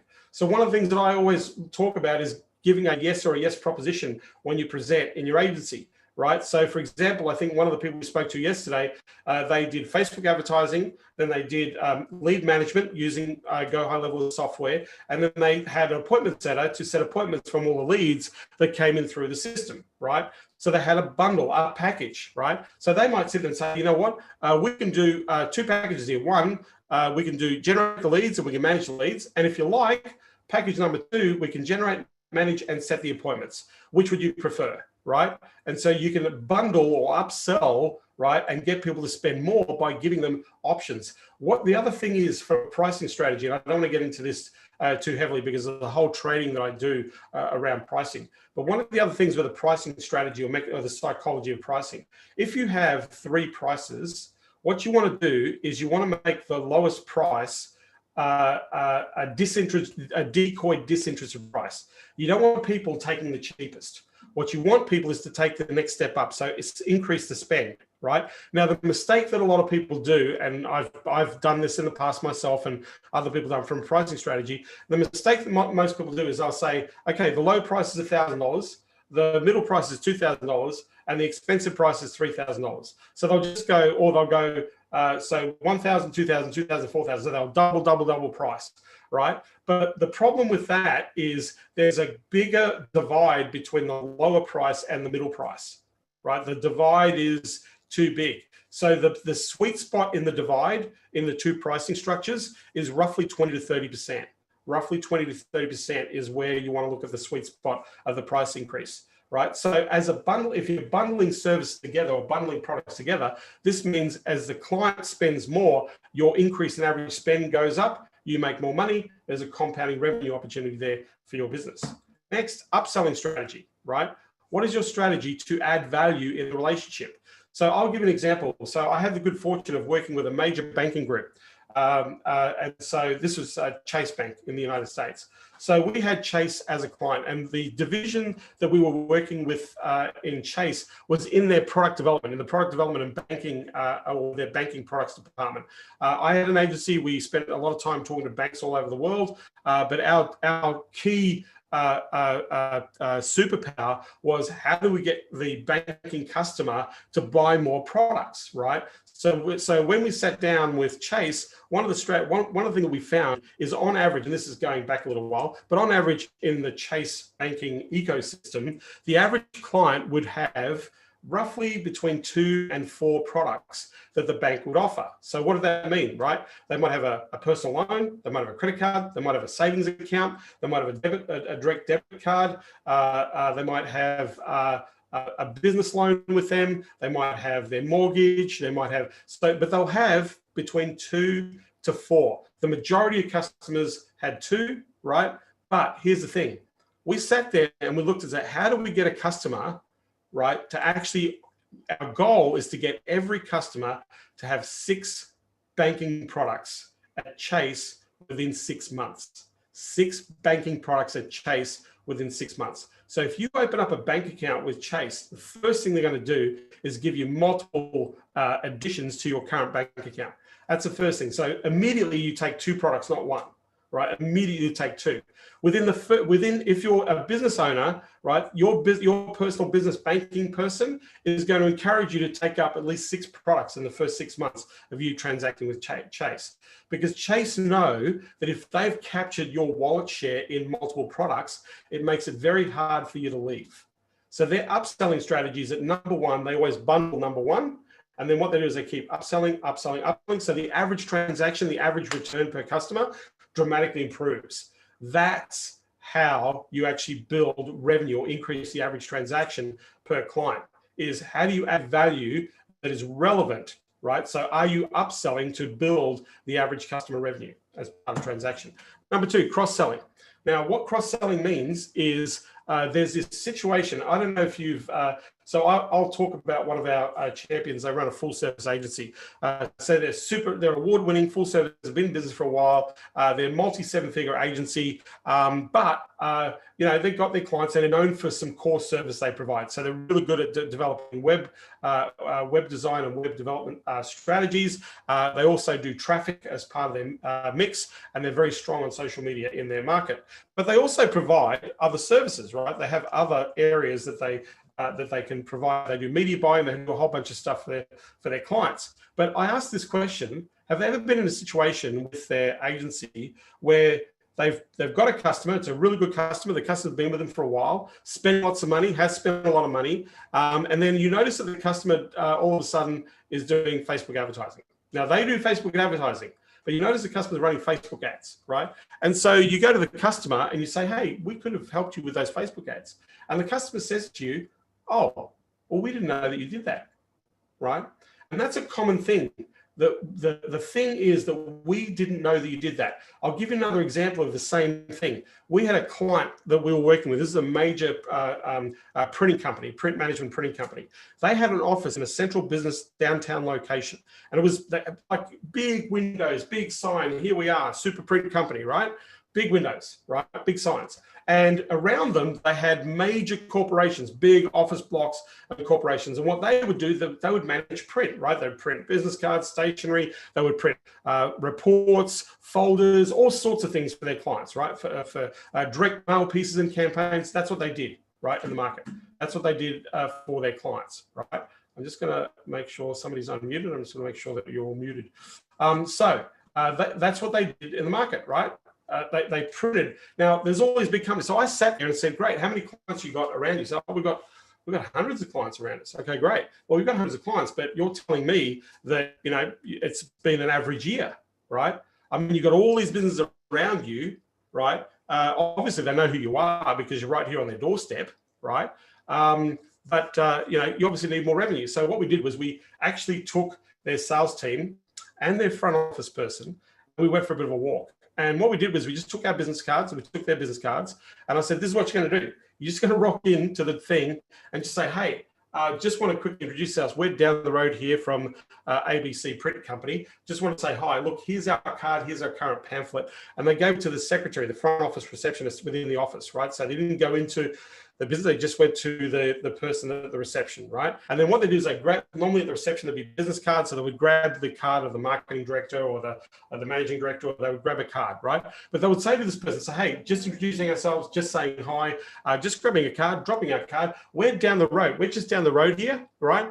If you need us to quote on any jobs, right, we're more than happy to quote on any job for you. We're really competitive, but at the end of the day, we're so convenient. We're just underneath your building here. Thanks for your time out the door, right? So 7 people went out, right? In one day, this is some of the feedback that they got. People would say things like, I walk past your shop every freaking day. I didn't even know you were there. We get our stuff from a company 20 miles away. We didn't even know. We walk past your door every single day. I didn't even know you're there. They got these massive signs. Print, we do corporate print, blah, blah, blah, all over the place, right? So the question is, we didn't know you did that. So how do you let your clients know what you do? You need to, again, make sure there's a process of education, nurturing, right, for your client, right? So that's the thing, yeah? So moving on. Line extension of product, right? So what does line extension mean? So if you look at what are relatable products or products that support what you do, that you can extend from. Now, one of the biggest mistakes in line extension is people actually don't look at the profitable products. They just tend to add. So this is a danger in the agency world. What happens in the agency world is, and I know for a few people I've worked with, and we stopped them doing this and it completely changed the game. What they would do is they would sit down with the client and say, great. They would say, well, we build your website and then we do SEO. Awesome, great. $2,000, $1,000 a month for SEO. Awesome. Okay. Then they'll say, yeah, we do your Facebook ads. Okay. So do Facebook ads. Okay. $2,000 management, $1,000, $3,000 a month, website, SEO, Facebook ads, right? Then they stop right there and they say, hey, we want to mix. We want to look at AdWords. So if you want, we'll manage your AdWords account. We'll just throw that in. No increase in price, right? $3,000. Now we're doing website management, SEO, AdWords, and Facebook for one price, $3,000. And then they'll go, hey, we can do social media management as well. So we'll throw in, so if you buy from us, we'll throw in social media management as well, but the price doesn't increase. So now they've got $3,000 and they're doing 6 things for that $3,000. No price increase, but the cost of delivery does go up. And so when I sat down with this company, all they were doing was adding the next thing, because they were trying to sweeten the pot to convert the client. And they work in the dental market, right? They're trying to sweeten the pot to convert the client. But here's the thing, every time they were sweetening the pot, it was costing them money. And it got to a place that when they generated a client, that for every client they generated, they would lose $300 off every transaction per client. So every time a client spent $3,000, they would lose $300. They'd be behind $300 because it would cost them $3,300 in cost, no profit, right? So think about it, right? They've got, what were they? Oh, like 70 clients, right? 70 clients. So it was costing them, what's that? 70, 27, 21. Yeah, they were losing $21,000 a month in revenue.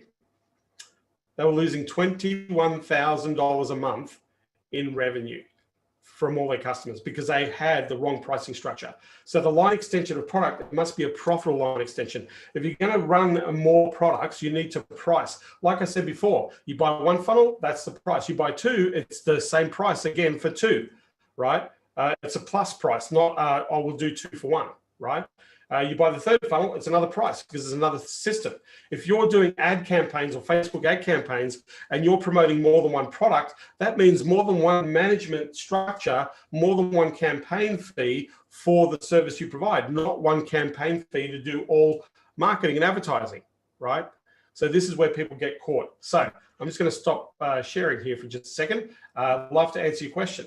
You can give an example of a bundle. So can you give an example of bundle pricing? You said there should only be a 20 to 30% difference between the low mid-term price. Yeah, if you get $2,400 to $4,000, that's a big leap.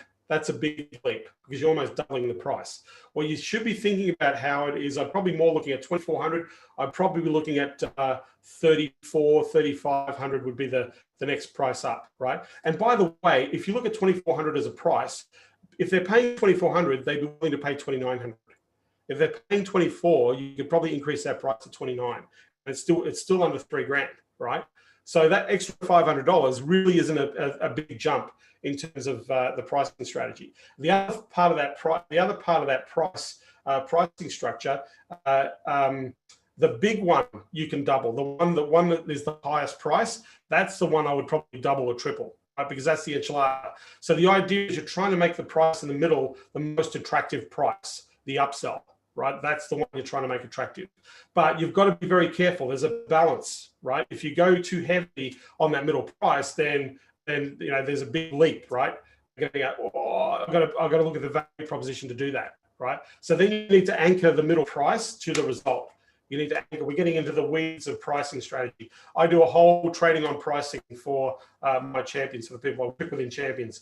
But this is a really important area for your business. If you've got your margins wrong, this is the number one thing I find. Most people have their margins wrong. Your salary, your fee should be incorporated in 30% of the cost, right? So if you spend 5 hours of your time with a client, and let's say your charge out rate was a minimum of $100 an hour, that's $500 in cost that you put into the cost of deliverable.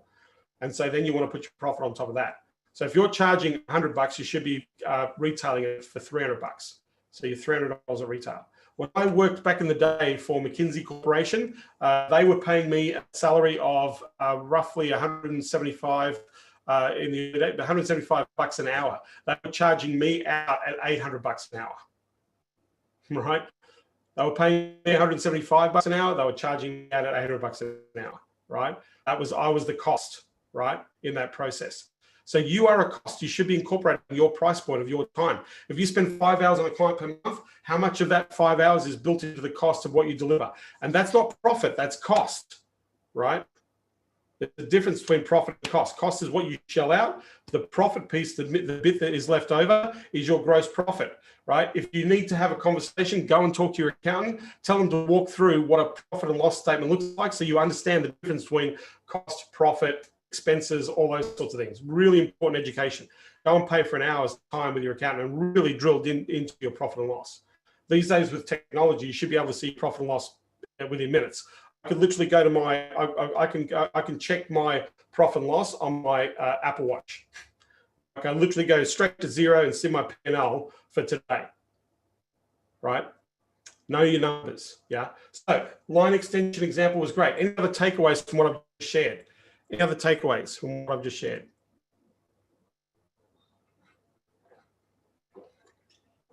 Edward, I'm going to get to that.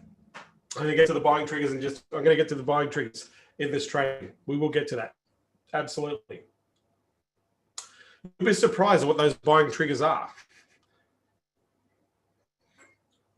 Any questions about what I've just shared around increasing pricing structure, increasing spend, increasing average value? Just type it in the chat. If you're in the Facebook group, ask a question, let me answer it for you. And Claire, if you're here somewhere, I know you're here. If you see a Facebook chat, can you just post it in the chat here so that I can answer the question here in the Zooms for our Facebook friends and YouTube friends? Thanks, Claire.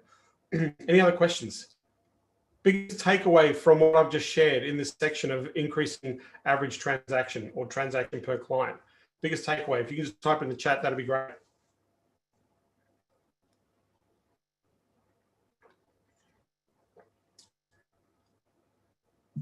Chris says the line extensions and the value of doing things in a profitable way. Absolutely. Not charging enough. Yes, Don Ferguson, we never charge enough. Even me, I find myself sometimes thinking about, wow, I should have charged a lot more for that, right? But we get caught up, right? The more clear you get around pricing, the more clear around pricing strategy, the more revenue you're going to generate. And at the end of the day, you're going to understand you need to own the price first. If you can't own the price, your client can't own the price. That's the strategy, right? If you can't own the price, they can't own the price. Yeah. All right. Yeah, they'll pay you 500 more. If you're under, so think about, so from a price point of view and psychology point of view and pricing, if I'm charging $2,500 or something, I can increase the price to $29.97 or $29.99. So it's still under $3,000. They'll still pay the extra $500, and that extra $500 is pure profit, right? It doesn't cost you any more money or any more service to pick up that money. That's like taking that money and putting it straight in your back pocket, right? That's just a pricing. That's a psychological pricing adjustment in what you're doing. Charge more. I had the totally wrong business model before.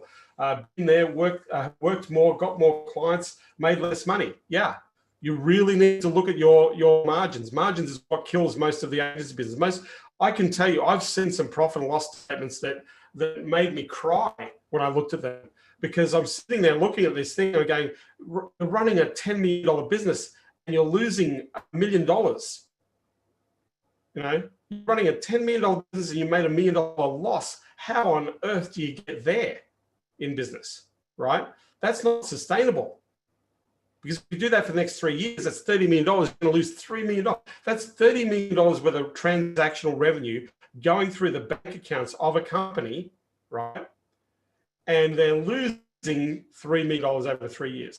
So what's it feel like to work for nothing, right? This is where they're tearing their hair out, right? As soon as we look at their pricing structure, change, like literally within 48 hours, we went from a loss to a profit within 48 hours. Lost or profit for that, purely because we saw what the problem was. Yeah. So the cross-selling strategy and the upselling strategy, absolutely. Absolutely. That's where the key opportunities are. All right. So let's kick in to keep on keeping on. All right. So we've increased the average transaction. The last one is frequency. The third pillar. So how do we get customers? How do we maximize average transaction? How do we keep them? How do we keep them and keep them staying for longer? That's the third aspect, right? So VIP and loyalty is a very powerful way.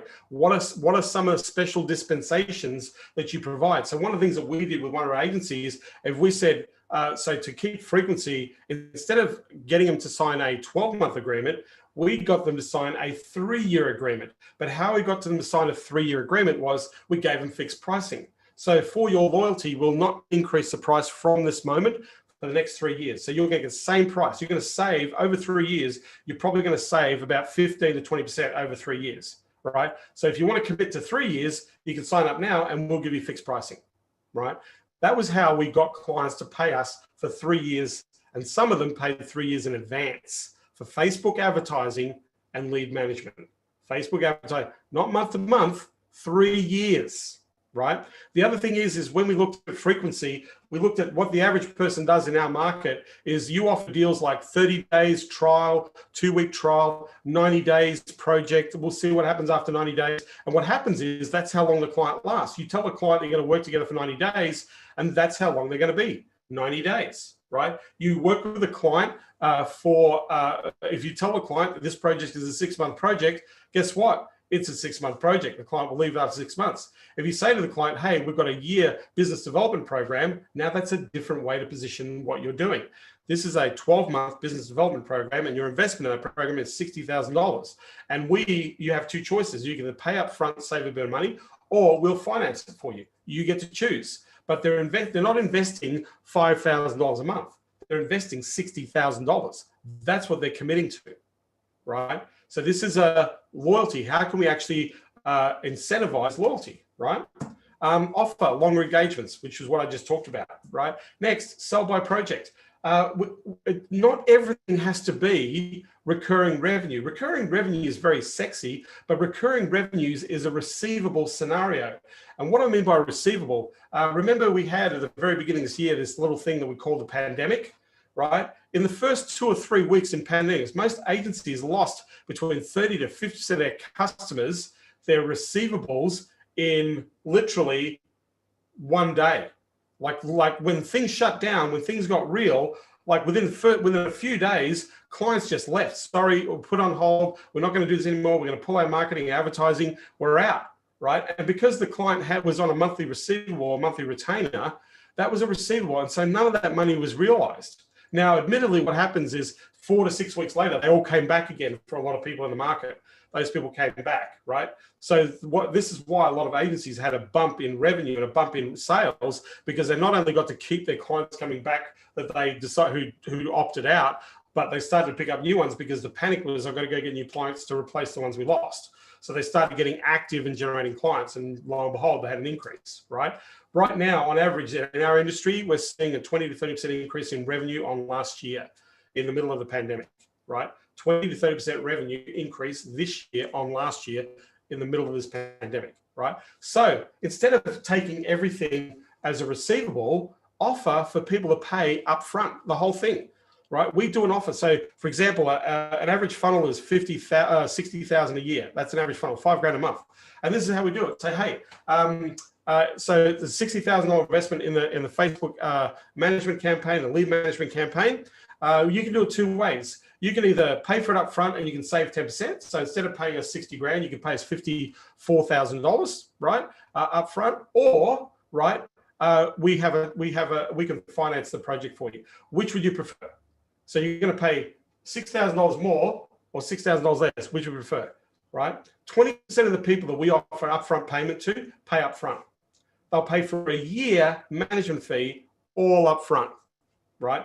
Because we offer it to them. We incentivize them, we offer it to them. So it's a project. So that means we have no receivable. We actually got all our money up front, right? And if we've got no receivables, then we've got cash, right? We're cashed up, right?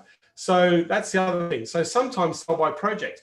If you are going to do a 3-month engagement for a client, get all the money up front and just say, hey, this is a project. And then what we do is on this project, we're going to plug in another project. So you're going to work with a client at project to project to project, but you're getting all the money up front. This is one of the fastest ways to build massive cash reserves in your business, right? If you do the upfront process, about 30% of clients on average will take the upfront option. About 1 in 3, if you position it right, set it up properly, 1 in 3 will actually take on your upfront fee, right? Customer experience. If you want people to stay, the biggest mistake that us agency owners make, and I see this everywhere, the reason why a customer leaves you after 90 days is because you don't talk to them. You've got no conversation, no communication, no assessment of what is going on, no assessment with them, no help, no support, no training, no communication. The reason why people leave is indifference. They're not leaving because they're a bad customer. They're leaving because you don't care. That's what they think. Now, that's not to say that you don't care. You're just busy doing your thing. But you haven't put in place the opportunity to build a customer experience. And this is the thing. If you can get the customer emotionally connected to you in the first 100 days of them being a client, they'll stay with you for the next year, 2 years, 3 years. If you can create an emotional connection and a bond between you and your client within the first 100 days of doing business, so that your service, your support, your communication is up, right? So for example, we communicate to clients once every other week. That communication is not about how we're going. That communication is about how they're going. Great. We gave you it's 2 weeks now. We gave you 20 opportunities. Of the 20 opportunities, how many did you book in a plan of care, right? Of the 20, we got 7, right? So out of 7, how many did you sell? We got 3. Okay, great. So you made 6 grand and you've paid 2.5 so far. You're kind of in front. But my question to you is, these were 20 people who put up their hand who were interested in help, yes? Why didn't all 20 people book in? Why didn't you book them in, right? You've got a system, you've got a process. What do we need to do? We need to go and talk to Mary and say, hey, you know, these people coming in, they're coming in because they put up their hand and say, hey, we need help, right? So can you, Mary, you need to make sure that you follow the protocols and the process to be able to help those people who inquire, and let's get them booked in and make sure that they show up, right? So our conversation is not about how well our ad campaign's going. Our conversation is how well are they managing the lead, right? And if we have this conversation, we can sit there very quickly, within about 2 months, we're sitting there and say, hey, you've already spent 10 grand with us, and plus you spent another 4 grand on advertising. So you spent $14,000, but we see that you've added $52,000 in plan of care from that 14 grand. Are you good? They go, oh, that's great, right? 15 grand down, $52,000 back. Or they might sit there and say, 15 grand down, we've noticed that you picked up $80,000 worth of plan of care, right? That's like a 7X. Oh, that's a, what's that? That's a 6X, 7X on your investment, right? That's pretty cool, yeah? So maybe we need to up the budget. maybe we need to spend more. Maybe we need to plug in another service to increase opportunity.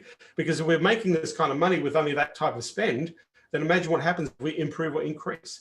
Customer experience is very powerful. So you need to make sure that you have a relationship with your customers. You want them to stay forever. You want this idea of partnership. One of the things that we do, and this is a tactical thing that you can do. When we sit down with a client, we don't sit with our client and say, hey, we're the supplier.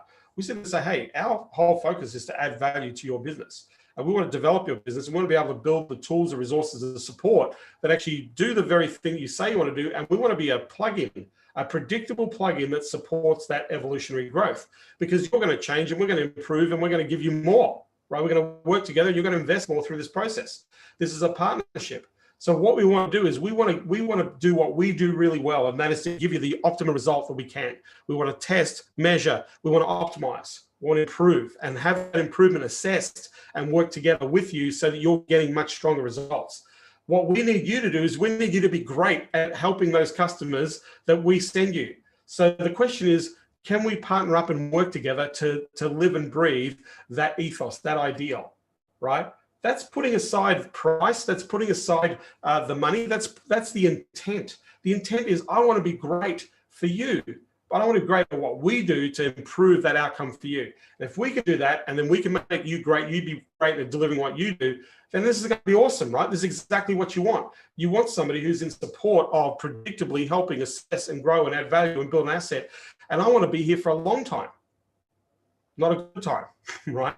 Well, I want a good time as well, but I want to be for a long time. So customer experience is really important. Education, really important. Right now, you need to educate up the wazoo. It is the only thing that differentiates you from the nuff-nuffs in the marketplace who don't do education, right? If you want to indoctrinate and build a client relationship, help them understand why it is what you do is important. So there's a client that I work with in Agency Unleashed. They've got a client, they've got one customer that spends $62,000 a month in management fees, right? One client, 62 grand a month, one client, right?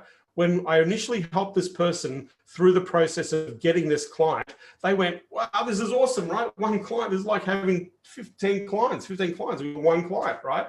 But $62,000, right? But I said, well, okay, that's for this year. We've got an agreement for $700,000 worth of investment in management fees for this year, right? But do you think this client, based on what's going on right now, is going to keep paying you 700 grand a year? What's your plan for this client for the next year and the next year and the next year? Oh, well, they're not handling the leads properly. Well, okay, so what can you do to help them to make sure they're handling those leads properly? Oh, well, we can do things like lead management. Okay, so, but that's over and above the 60 grand, the 62 grand that they're paying you. So they need to pay you more.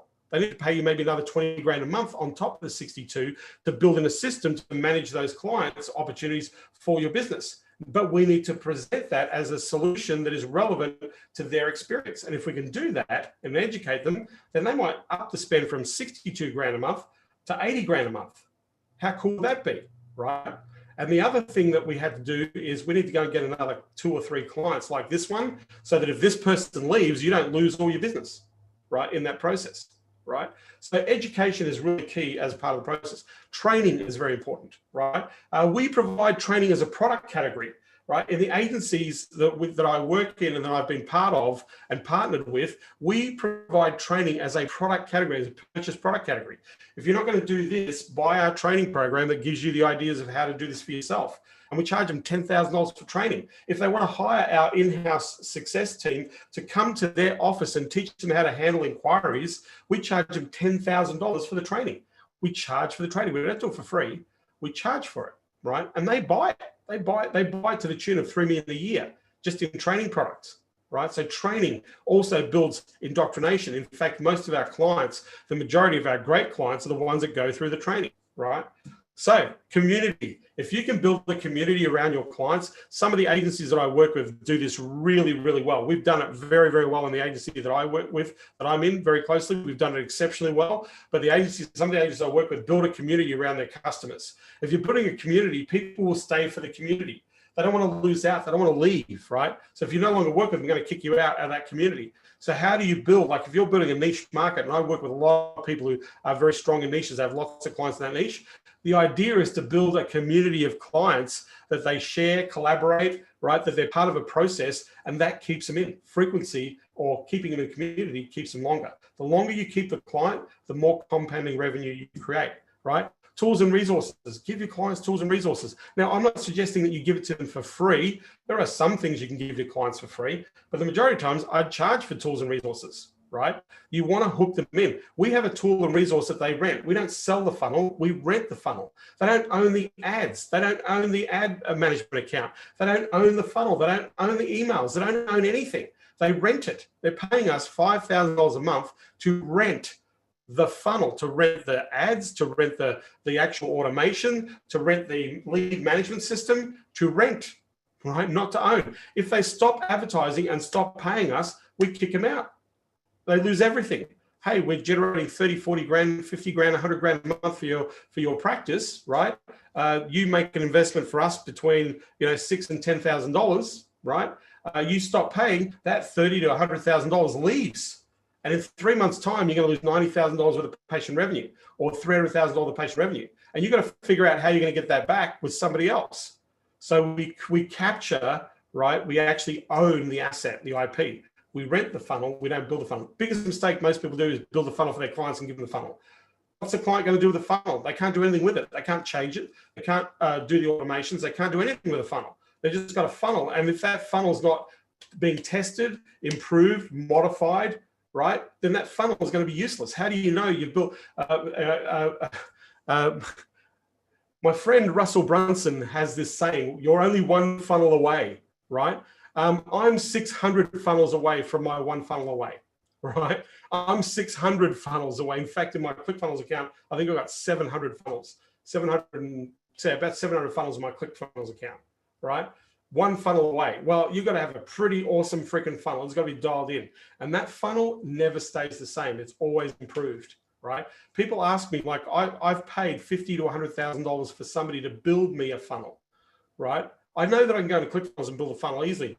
I can spend half a day building a funnel, right? But I have spent $50,000 to $100,000 of my own money to get somebody that I know to build the funnel for me, right? Because I know what the funnel's worth when I get it right.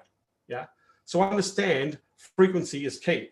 Now, I'm going to put some numbers to frequency just to give you an example of why this is so powerful. So if I did this on the scope of a physical therapy practice, this is a market that I've worked in the niche market, and let's talk to a physical therapist, right? So the number of patients is the number of customers. The average plan of care is the average sale per client, and the frequency is how often that client buys, right? So based on what we know, acquiring customers, maximizing the average spend, and getting people to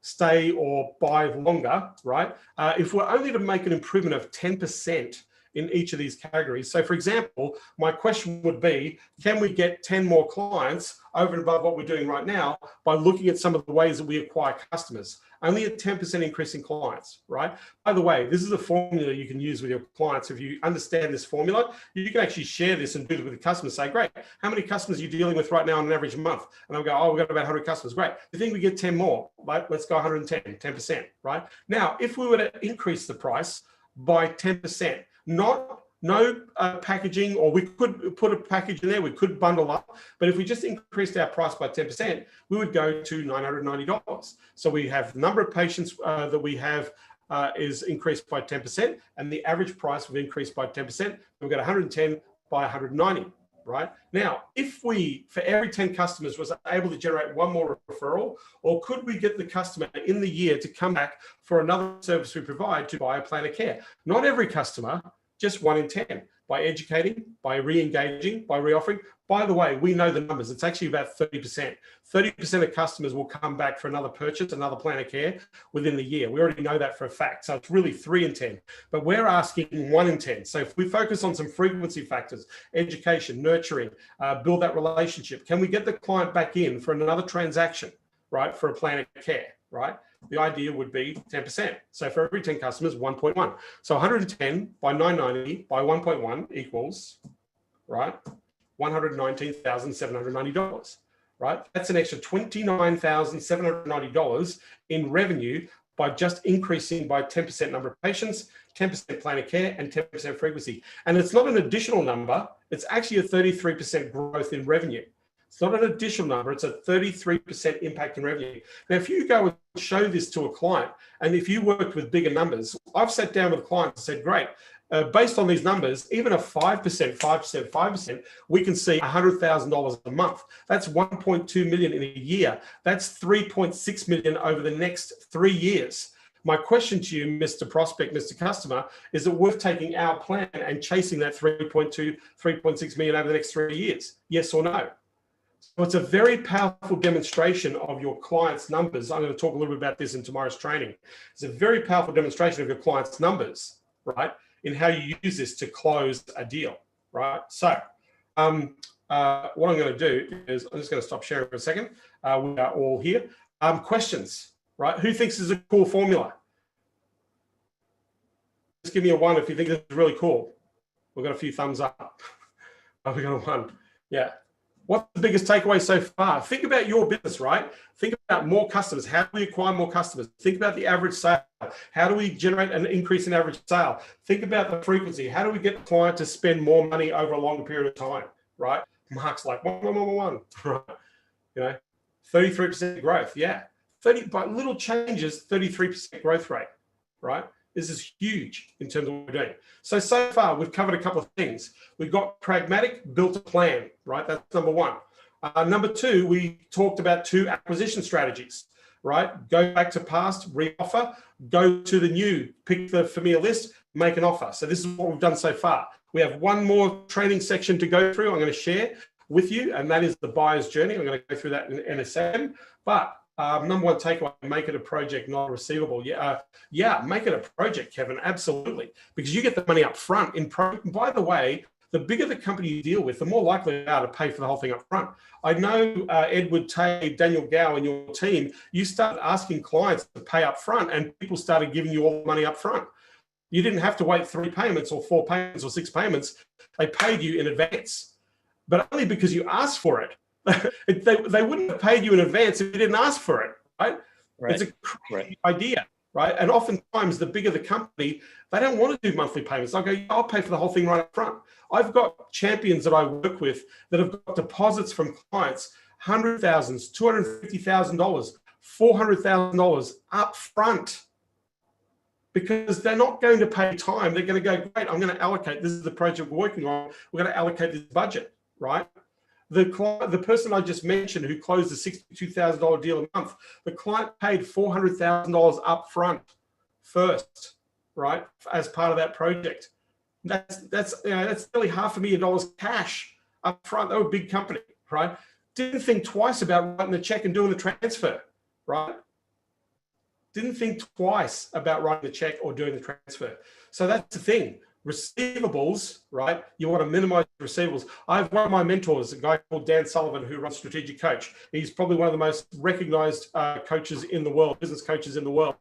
You have to pay him up front, year in, year out, every year. And you're going to work with Dan for a minimum of 5 years. So you are going to be in for $250,000 at the least, right? And you're paying yearly up front. You don't pay receivable. They actually allow you to pay time payment. You have to pay the cash up front, right? That's a qualifier too, by the way, the type of people that he has in his company, right? You can't, they don't take time payment. If you can't afford this, you're not the right person for us. If you can't afford to make that investment, that's how we do business. So he learned a long time ago that he didn't want to have receivables as a step in his company, as a strategy in his companies. He never wanted to have a receivable in his company. You had to pay up front, right? That was a rule. That was a law. And guess what? If that was the only rule, guess what everybody did? If you wanted to hire Dan and his team to be your coach, what did you do? You followed the rule. You paid up front, right? It's pretty easy, right? So you can make it easy for clients to spend the money up front if you offer it. If you offer it, they can't. Best takeaway, the first 100 days, emotional connection with clients to double down on the revenue. Absolutely, Edward. Create the emotional experience.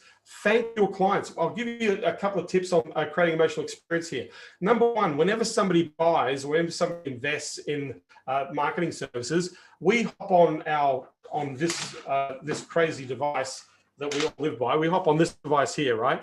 And I literally hit the camera go to video, and this is exactly what I say when somebody becomes an agency client, right? So I flip the phone. So if the phone is flipped to me, right? So I flip the phone to me, and I'll say, hey, Edward, I just want to say thank you so much for becoming a client. I really appreciate you doing that. First of all, I want to thank you for trusting us.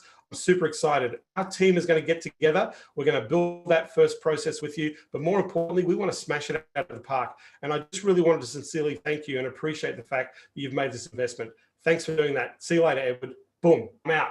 Now that took, 20 seconds, 25 seconds. And then Edward, my agency client, I would send him that video and say, Edward, thanks for being a customer, right?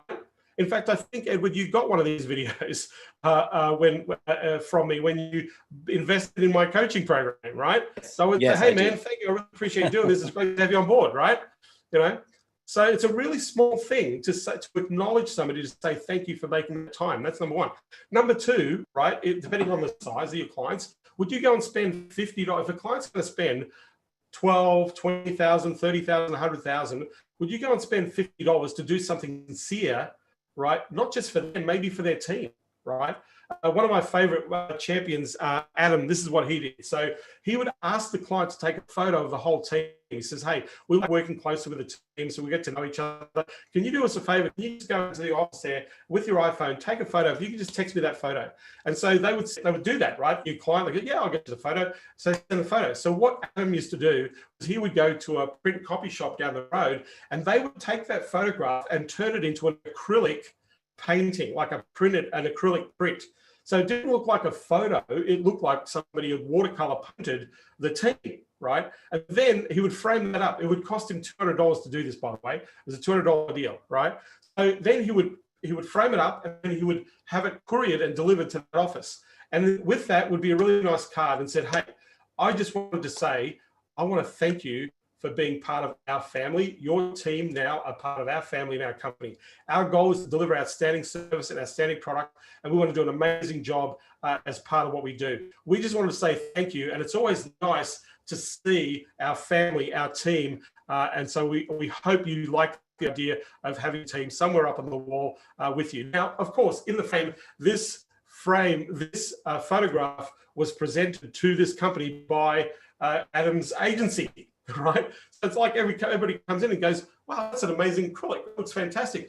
Yeah, our SEO marketing company did that for us, right? They love it because every time I look at the painting, they think about who sent the painting, right? Who sent the thing? There was only two. So to Adam, so this is the cool thing about Adam. Adam's clients are at the low end. So he's SEO, and he works with food production companies, right? So he does SEO for food production companies, right? The average client spends 60 grand a year for one product category, $60,000 for one product category. SEO services, 5 grand a month for one product category. 2 product categories, bigger package. 5 product categories, bigger package. Adam has $1 million clients. $1 million SEO clients, right? By the way, he only works with companies that are in the $500 million to $1 billion range. He's an SEO provider, right, that only works with food tech companies in the $500 million to $1 billion range. He doesn't work with anybody else below that line, right? And how he gets his clients is through LinkedIn and through cold email. Cold email and LinkedIn. That's how he gets clients, right? To spend that kind of money with him. But the thing is, in the emotional connection, right? Think about it. Thanking the client, giving the emotional connection, very powerful.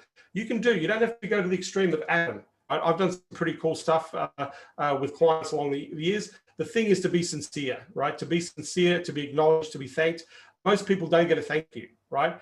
It's really weird. I've spent lots of money with lots of people, and very rarely do they ever acknowledge me as a customer. But when they do, I remember it. When they do, I remember that experience, right? I can give you countless stories where companies I've worked with made me feel special, made me acknowledge me and thank me. And for that acknowledgement, I've kept on going back, and I've spent thousands, tens of thousands, sometimes hundreds of thousands of dollars with them, right? So think about it. Customer experience is very powerful. Facebook message branding. I want to message people on how to sell Google ads. Absolutely, Brandon. You can get a list, You can cross-pollinate the list with, you can do D7 or a whole bunch of other services you can do to cross-pollination. I would probably go and hire somebody on Upwork and say, hey, I need the managing directors, owners of this list.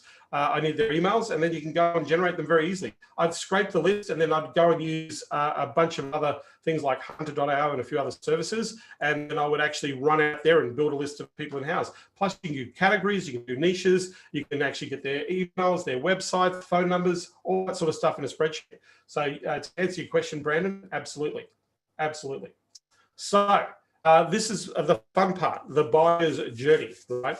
So I'm going to walk you through a philosophy of how does a customer buy your services, right? What decision making. Now, in every market, in every business category, whatever you're doing, there's going to be a process that the customer goes through to purchase your product or your service in the marketplace. And sometimes there's a whole list of reasons as to why they do that, right? There's a whole list of reasons why they do that.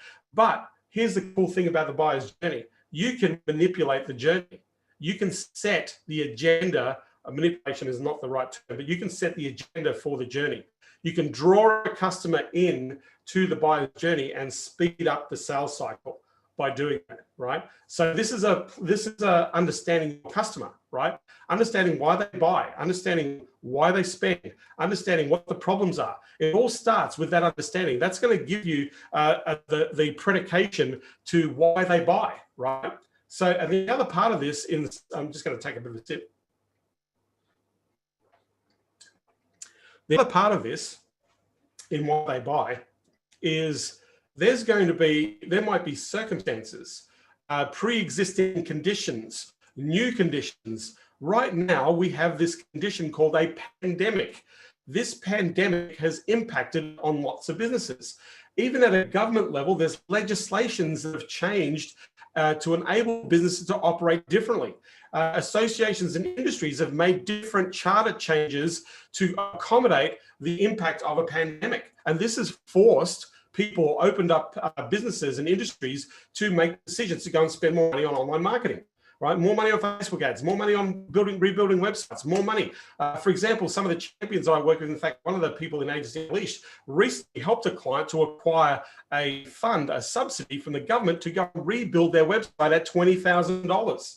Right? The client didn't have to pay for it. The government paid for it. In Australia, in some cities, they've allocated funds of between $10,000 to $15,000 for advertising online. Right? These funds are available to small to medium businesses to get access to. We have some of our champions. In fact, we have one person in Melbourne, in Victoria, in Australia. That's what they're doing. They've literally generated 22 clients in the worst lockdown city in the country. 4 months they've been in lockdown for. They only recently just got out. Right, 4 months of lockdown, they've gotten 22 clients in that 4 months, and all the money is coming from the government, from a fund that he helped them with access, right? He's generated more than $400,000 in revenue in the last 4 months in the middle of lockdown using government funding, not his own money, not the business's money, but the government allocating. He literally would go and help them to source those funds. That gave him 400 grand. Who'd like $400,000 cash of the government's money to help your clients, right? That's the sort of stuff that is out there. What are the subsidies? What are the incentives? By the way, there are more coming, right? This isn't going to change. For this next year, there are going to be way more government, state, local, federal incentives for businesses to invest in growth, in marketing, create jobs, right? Training, all those sorts of things.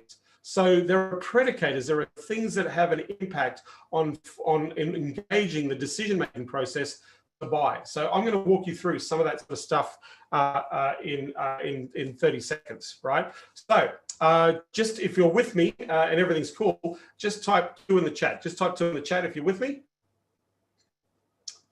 Just so I've got your way, just type 2. Good. Oh, we've got 2 remarks. All right.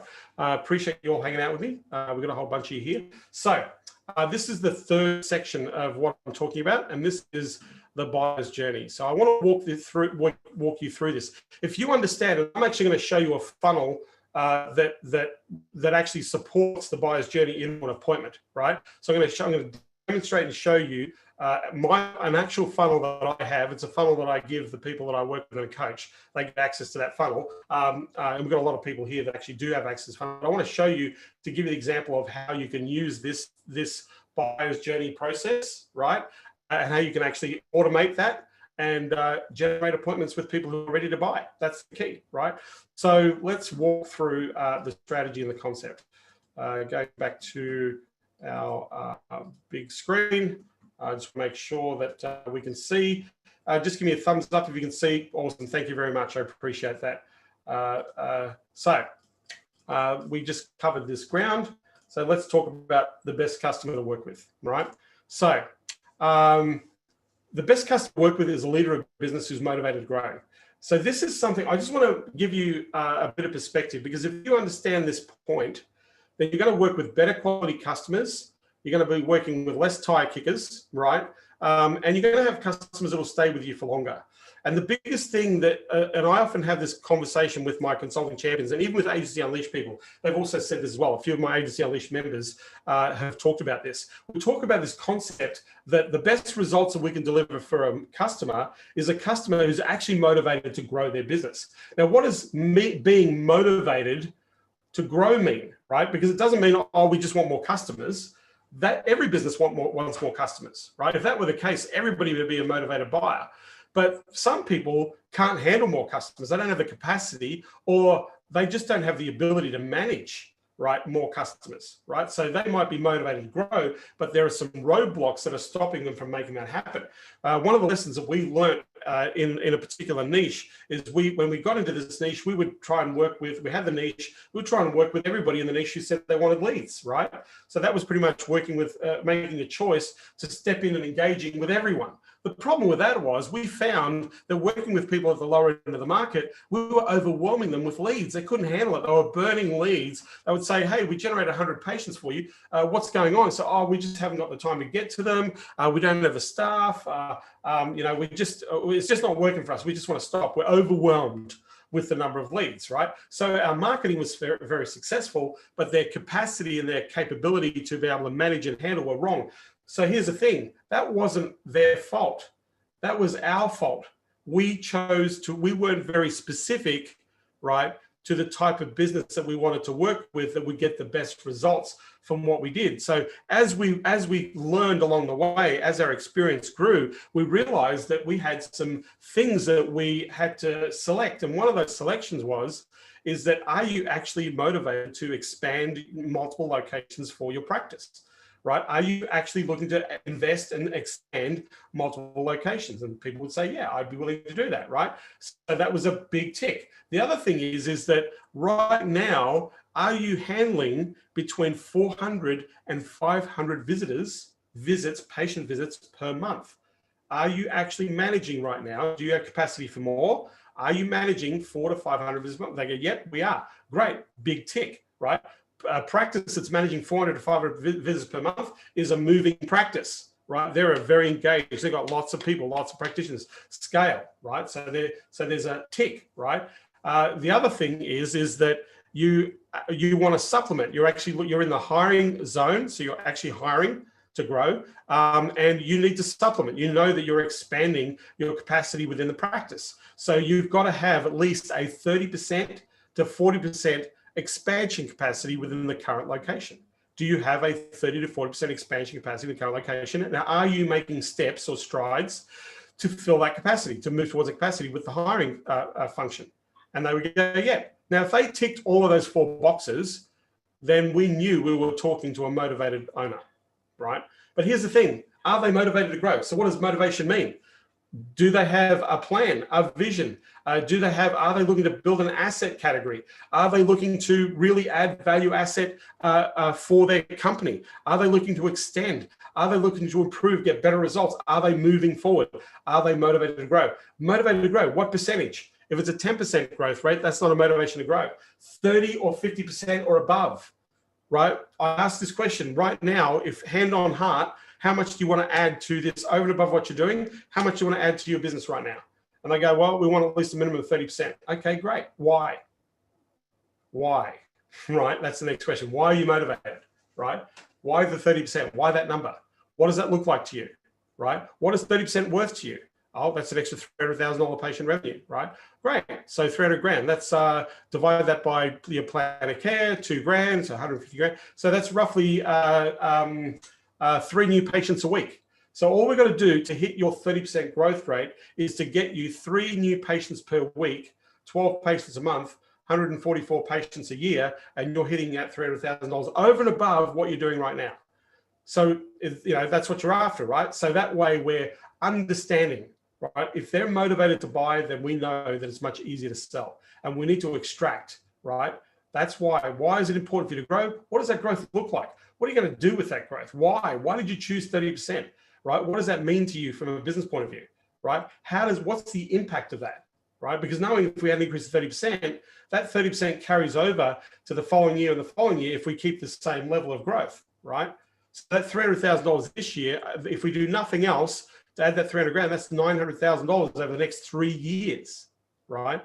Why is that important? That's a key. Are you keen to get clear, focus, and invest to grow, right? Are you keen to get super clear and focused and invest to grow, right? So these are 13 pieces of information that I asked that I need to know. And if you have all these 13 pieces of information, you've got a pretty good chance of working with a client that you really, you'll understand the business, and you'll be asking some pretty intelligent questions to be able to help that business. So number one, how do they acquire customers? I need to know, how do they acquire customers? Number two, what do they do? What do they sell, and for how much, right? What do they actually sell and for how much? Who are their customers? Who are their customers? What are the reasons for the customers buy their product or service, right? What process does a customer go through to buy their product? Why, what is the decision-making process? It all starts with the client, right? What are their numbers? Leads multiplied by conversions equals the number of customers, multiplied the average customer sale, multiplied by frequency times profit margin gives you profit per customer. So that formula again is the number of leads that they get in, multiply how many they convert into a sale, that gives them the number of paying customers. The number of paying customers multiplied by the average customer sale, how much money they per customer, multiplied by how long the customer stays or how often the customer purchases per year or in a year, multiplied by the profit margin percentage, so how much profit per percentage. So let's say they make 30% on $100, they're making $30 out of every $100, so we know the profit, and that equals per profit per customer, right? If I know that I can take 30% of profit in cost per customer, and they're making 20, if they're making 20 bucks and I'm making 10, right, out of profit, that's a good deal for the business. That business is growing, right? Most business owners, when they understand these numbers, when you sit down and you do a 3-to-1 deal on profit, they'll buy. They'll go, yep, no brainer, we'll do that, right? So what are they spending on their marketing dollars? Or where are they spending on their marketing dollars? What is their sales process? What is the actual process that they take customers through to buy? Have they optimized it, right? Do they test, measure their marketing results? Do they actually measure? Do they look at their ROI numbers, right? Do they have an actionable strategic plan? Do they have a plan for growth in this business, right? What is their best converting offer? Do they know what the best offer is right now that converts most customers? Do they manage their leads in a CRM, a customer relationship management system, where they can do their forecasting and trajectory, right? Do they do that? And if they do, how do they use it? How effective is it, right? How do they integrate it? How are they using this, right? Do they set targets, budgets, and what KPIs and actions do they have in place to actually hit those revenues? If I know the answers to these 13 pieces of information, then I know that it doesn't matter if I'm doing Facebook ads, AdWords, building sales funnels, doing lead management, sales automation, copywriting, email marketing, if I'm doing AdWords, if I'm doing web development, app development, if I'm doing sales process automation, whatever service I provide, if I understand these 13 things about a customer, I'm going to actually make it very easy for the customer to buy, because a lot of customers actually don't understand these numbers. Even big companies can't get their hands on some of these numbers. I know this because we talk to big companies all the time. So these are 13 pieces of information that I need to know to speak to or to understand any business and market in terms of how they do business, right? So 4 most important pieces of information you need to actually have. Number one, what is a clear desired objective or outcome for the client? If they're coming to you for a product category or service you provide, what is their clear desired objective or outcome? What do they want to do, right? how many clients, how much revenue, right? What percentage of growth rate? What is the thing that I set my line in the sand? This is what we're doing, and this is what we're aiming for. I need to ask that question. There's no point in me helping anybody with giving prices or doing anything if we don't understand what it is they actually want out of what we do. If we can do this piece and get this clear, then we're a long way to helping this client hire you, right? Number two, why is that really, really, really, really important? That's 4 reallys. Why are they committed, right? Why is it really, really important? Why is it important for that 30%? Why is it important for that extra 3 patients per week? What are you going to do with the money? What is the vision, the goal? You know, what is that you're trying to achieve by hitting that objective, that outcome? Why is it a must? Why are you committed to that objective? Because if we're really committed, we're going to do something about it. If we're not committed, then we're not going to do anything about it, right? But this, in the decision-making process of the mind of the client, if you understand this second point, right, this is going to make it very easy for you to sell, right? Hey, this is what you want. This is why this is really important, right? So the next thing is what's the bottleneck? What's stopping you, right? In your opinion, knowing what you know, seeing what you see, what's stopping you, right? Don't have the right ad campaign. We need to generate more leads. We've got to improve our conversion rates. We've got to, we need more people. We need more expertise. We need to build a system or a structure, or, you know, we need to actually invest. We need to allocate funds to it, right? What's the bottleneck? What's stopping you, right? The next part is, what is the plan? What is the plan? So if we know what the desired outcome, the objective is, and say, I'll use the example of the physical therapist, right? Hey, we want to make 300 grand a year. That's an extra 3 patients per week, 12 patients per month on plan of care, right? We need to do that. The reason we need to do that is we want to actually hire another PT in our business because of capacity and expansion, or we actually want to take some of those funds to actually launch a new location within the area, or I want to go away on vacation or send my kids to a private school, or I want to actually start to look at building other profit assets within this business. But this is why this is really important, right? Have you done this before? No. Has it been a struggle? Yes. Why has it been a struggle? Well, we didn't know what we didn't know, right? Why is this really important now? Well, we just want to do it. I'm sick and tired of not doing it. And that's where I want to take people to. I'm sick and tired of not getting the result. We really want the result. We want to make it happen. So we need the help, right? That's the thing. Why are you committed, right? The next, the bottleneck. Well, it's going to be time, money, resources, people, right? Time, money, people, expertise, the right strategy, right? The bottleneck. We don't have the right strategy right now. We're not consistent. We've tried this before and it doesn't seem to work, right? But we need a plan. So what's the plan? And the plan is you, right? These are the 4. If you've got these 4 pieces of information and you've got the plan and you say, look, at the end of the day, this is what's important to you. This is what you said was important. You're telling me that this is why this is important. And you know that you're committed to doing this. So you need to make an investment. And at the moment, your investment's going to be, you're looking at probably about 2 to 3 or 2 to 5 grand a month. Can you handle that investment to hit that objective? Does it make sense? Yep, we can handle that. Great. The bottleneck, time, money, resource. Well, we've got the people, we've got the resources, we've got the systems and a proven pathway to bridge the gap from where you are now to where you want to be, right? That's what we've got, right? And from there, right, we want to eliminate those bottlenecks. We are the bottleneck eliminators. So here's our plan, right? This is what needs to happen. We're going to aim to get that number, to hit those numbers of those 3 extra patients per week. We need to probably bring you 12 opportunities. We're going to probably give you 40 or 50 opportunities, right, a month to be able to hit that extra 3 per week, right? From there, we want to be managing the process. If we can improve your ability to convert, if you pay attention, if you manage to lead a bit better, if we actually measure and monitor this process, you might go from 3 in 10 to 5 in 10. Well, you're going to get there faster. If we had a 5 in 10, then that means that your actual rate of return is going to be $500,000, not $300,000, right? But we want to be able to work together in this plan to maximize the opportunity to get that outcome, right? So can we do that? Would you like to partner with us so we can execute on this plan to pull this through?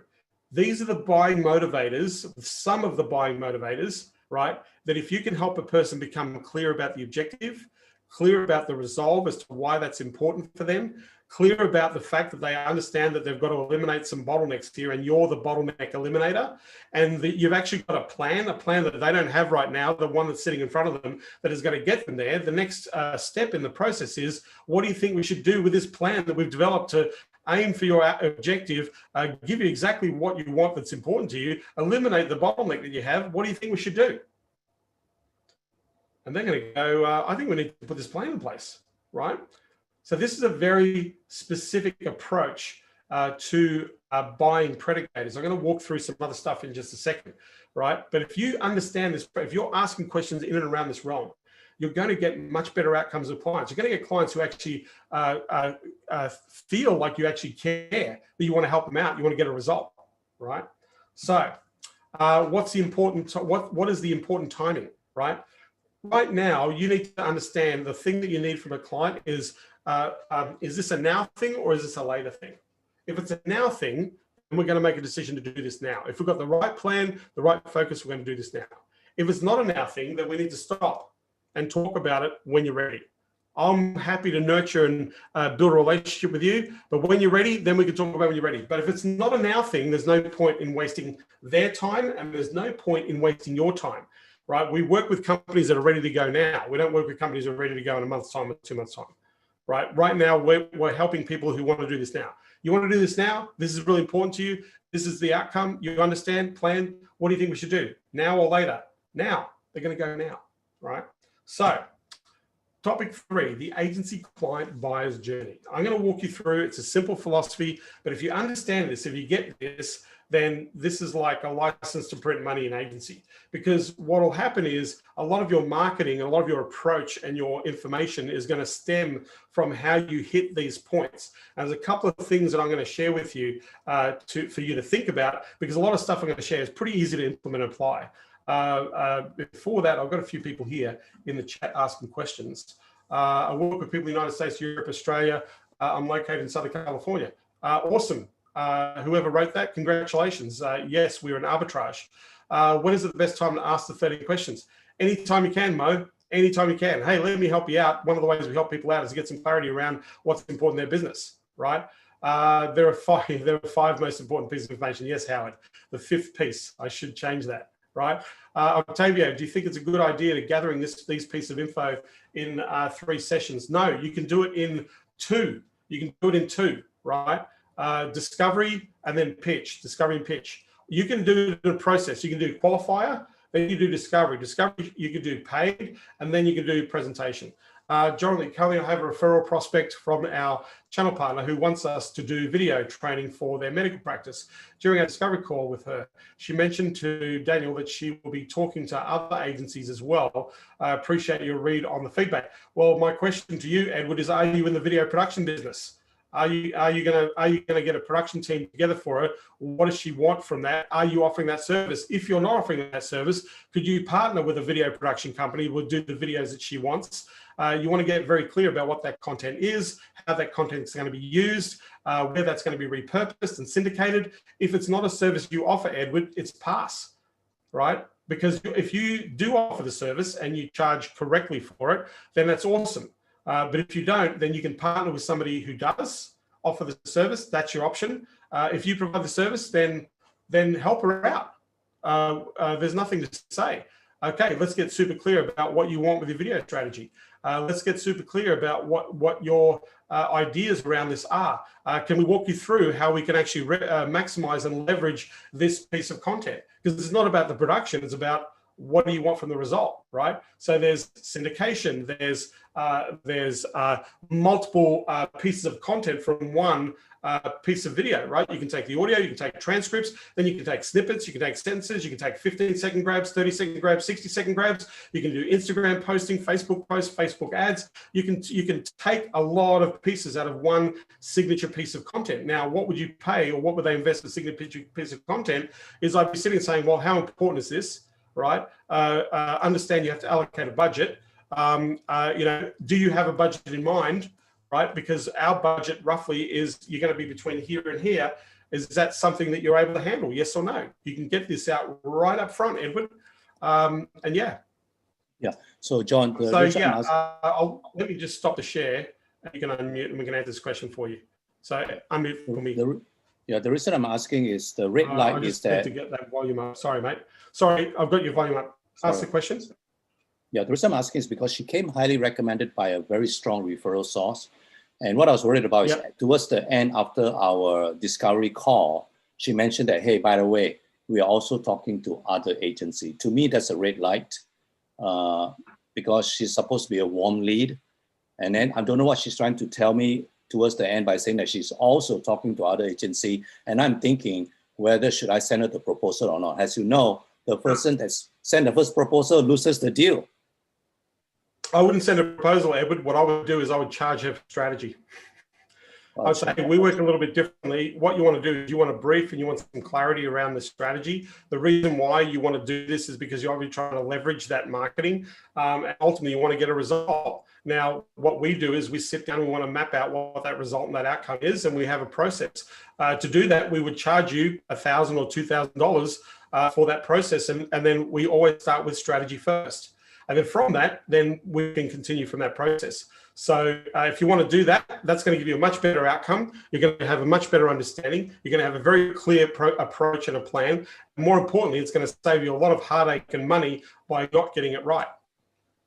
So would you like to work with us on that plan first, right, before we actually just go and give you a price on production? Yeah. What do we do with the fact that she's saying to talking to other agency? How do we overcome that part? Ask the other agencies if this is what they do. Okay, gotcha. Because if you don't, if they don't, so Edward, this is how you turn this person into a client, right? Really simple.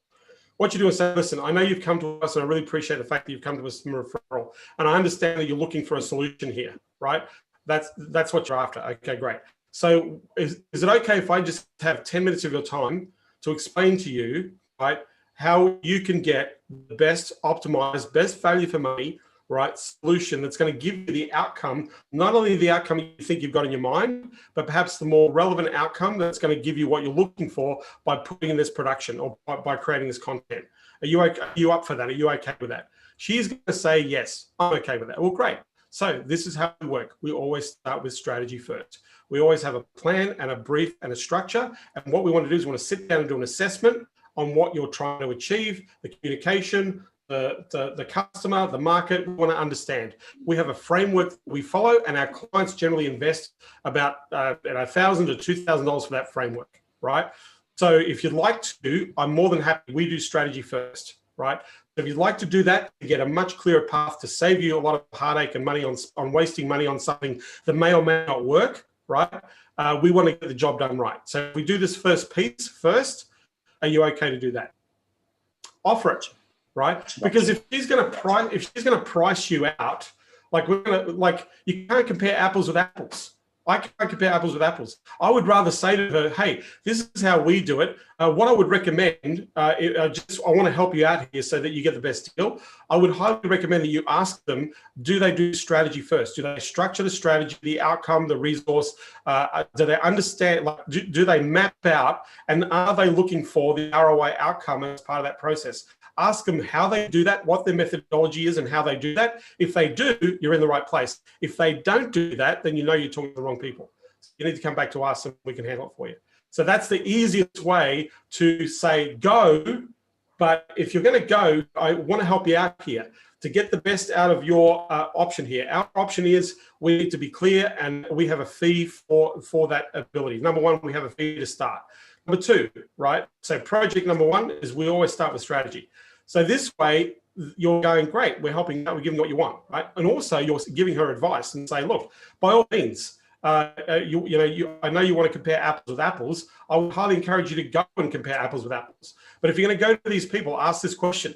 Do you do strategy? Do you have the process? Do you map out the gap and the outcome? What is your flow or workflow, right, to help us to deliver this outcome? So do you do strategy? If they do, let them articulate how they do it. If they can't articulate it, then they don't do it. You're wasting your money, right? So then they're going to come back to you and they go, I do strategy. So I did this with one of my champions who charges strategy only. You have to pay $5,000 for a conversation about your website. And from that $5,000, you're going to spend $30,000 on a cheap website. And then from $30,000 will be the cheap website. It goes up from there. The average website they do is around between 60 and 100,000 is their average website, right? But they always, they go, but the other web developers, they don't charge us for this $5,000 training session. I said, well, ask them. We're super clear about the functionality, about what you want to do with this thing. This is something that your brand, it's going to be with you for a long time. You want to make it work. And so we want to make sure that we lay out that functionality.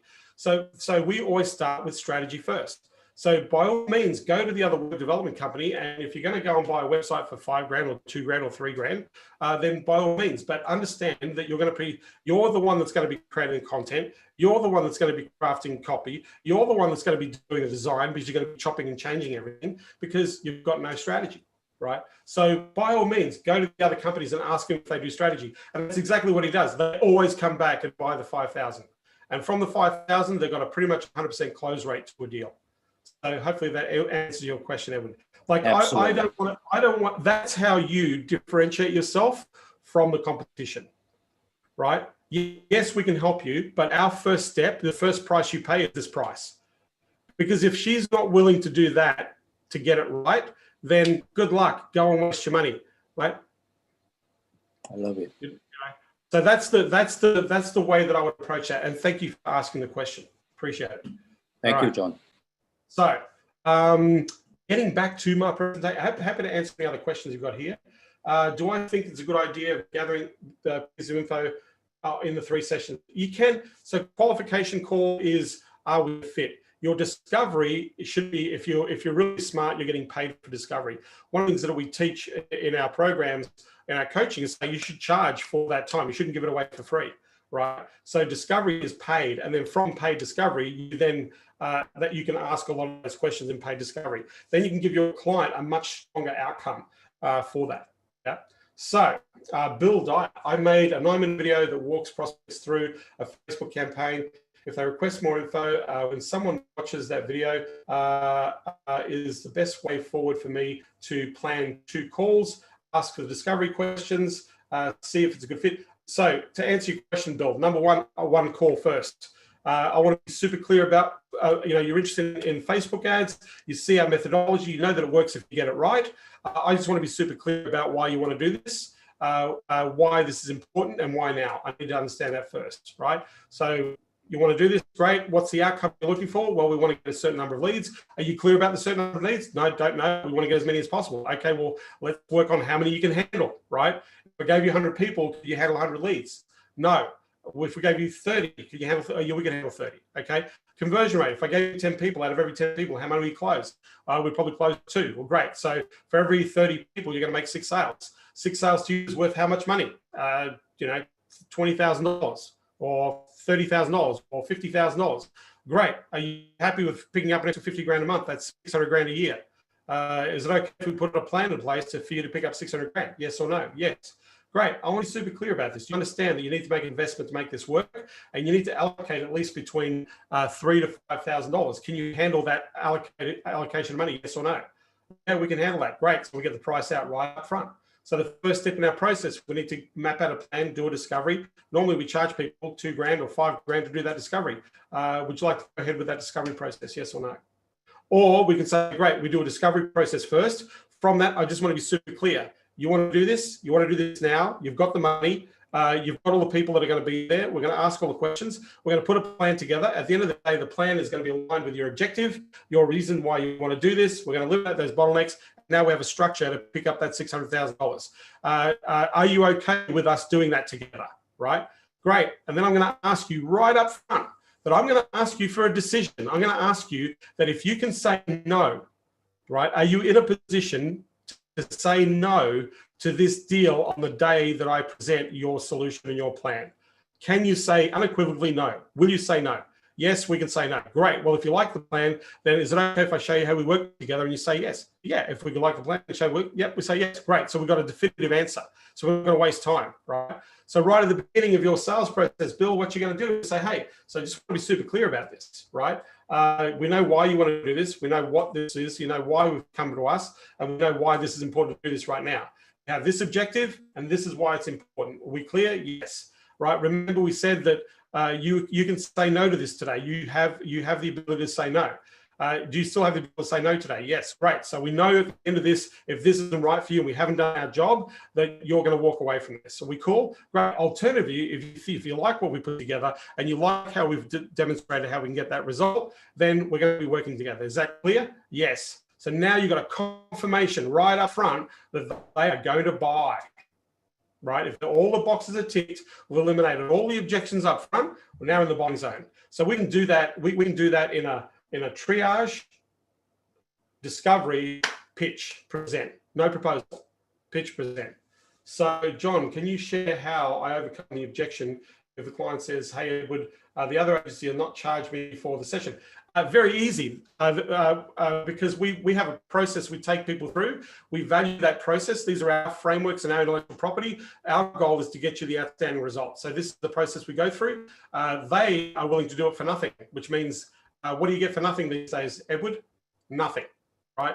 All you're getting is platitudes or vagueness, no clarity. If they're willing to give away their intellectual property for free, then their intellectual property is not worth it.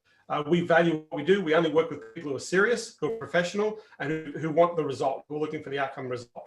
That's why we have this investment. The value and the benefit of doing this $1,000 or whatever with us is to get absolute clarity so that we're getting the outcome you're looking for. And the outcome you're looking for will have an impact on your business. That impact is going to be worth hundreds of thousands or millions of dollars worth of revenue. So I'm going to ask you, is it worth investing $1,000 to get it right? Because if they're not willing to financially commit, Edward, what's the point? You're going to waste 2 hours of your time, 3 hours putting a proposal together, doing the pitch and the presentation, and all it's going to boil down to is how much you charge. Not about what you deliver, the value you do, the work ethic that you have, the process you have to get the result for the client. None of that matters. It just boils down to the price. So why waste the time? By all means, go to the other. I'd follow up. If they did go somewhere else, I'd go, how did it go? Right? Do you need to redo it? I'll guarantee you they'll have to redo it. And then come and spend the real money with you. But to do that, if you hold strong, if I'm going to go up against anybody, I want to be different, right? They're free, and I want to put doubt in the mind of the client to make them think about why I'm charging. If they're free and I'm charging, that makes me different. Immediately puts me in a completely different structure, right? They're free, I'm charging, right? Well, why are you charging? They're doing it for free. Well, that's because we have a framework and a process that gets results. And we have a structure. We're committed to that process. We actually input our time, energy, and effort to the resources to be able to deliver the plan and the brief so that you're getting exactly what you're looking for and then some. So my question is, worth investing that, or is it worth investing time with somebody who's going to be vague, who isn't going to give you a comprehensive outcome, who isn't going to understand your business, who isn't going to go through and map out this process as the way it should work for your company? So for us, the first step of this process is to go down this path. So by taking this thing, Edward, you are differentiating yourself from the competition. We don't do free. We value what we do. We're really good at what we do. We like working with our customers. We don't work for free, right? Ask her, do you work for free? Right? You know? No, are you going to, so this is what we're going to do. We're going to do the research. We're going to spend the time. We're going to map out the process and the procedure. We're going to demonstrate the outcome. We're going to do all those sorts of things. We're going to put our team effort and people into this deal, right? To invest in that expertise and those resources, this is the fee that we place on this product. This is our framework, our intellectual property. We do this all the time, right? I can tell you that the people that charge are the people that get the biggest deals and they get the best conversions. Perry Pappas, one of my champions, said to me when we started, John, I can't do free, but everybody does free, but I can't do free. I got to feed my kids. I got to pay for my mortgage. I got a life to live. I can't do for free. I said, great, then don't do free. Everything is paid right up front from day one. Everything is paid, right?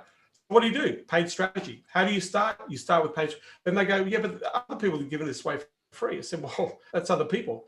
We're serious about getting this done and getting the result. And so we want to deliver the value and the proposition. And this is a way that you get to test us and work with us to see if we're the right fit. So you're not, $5, $10, $20, $30,000 down the road and we're not the right fit, right?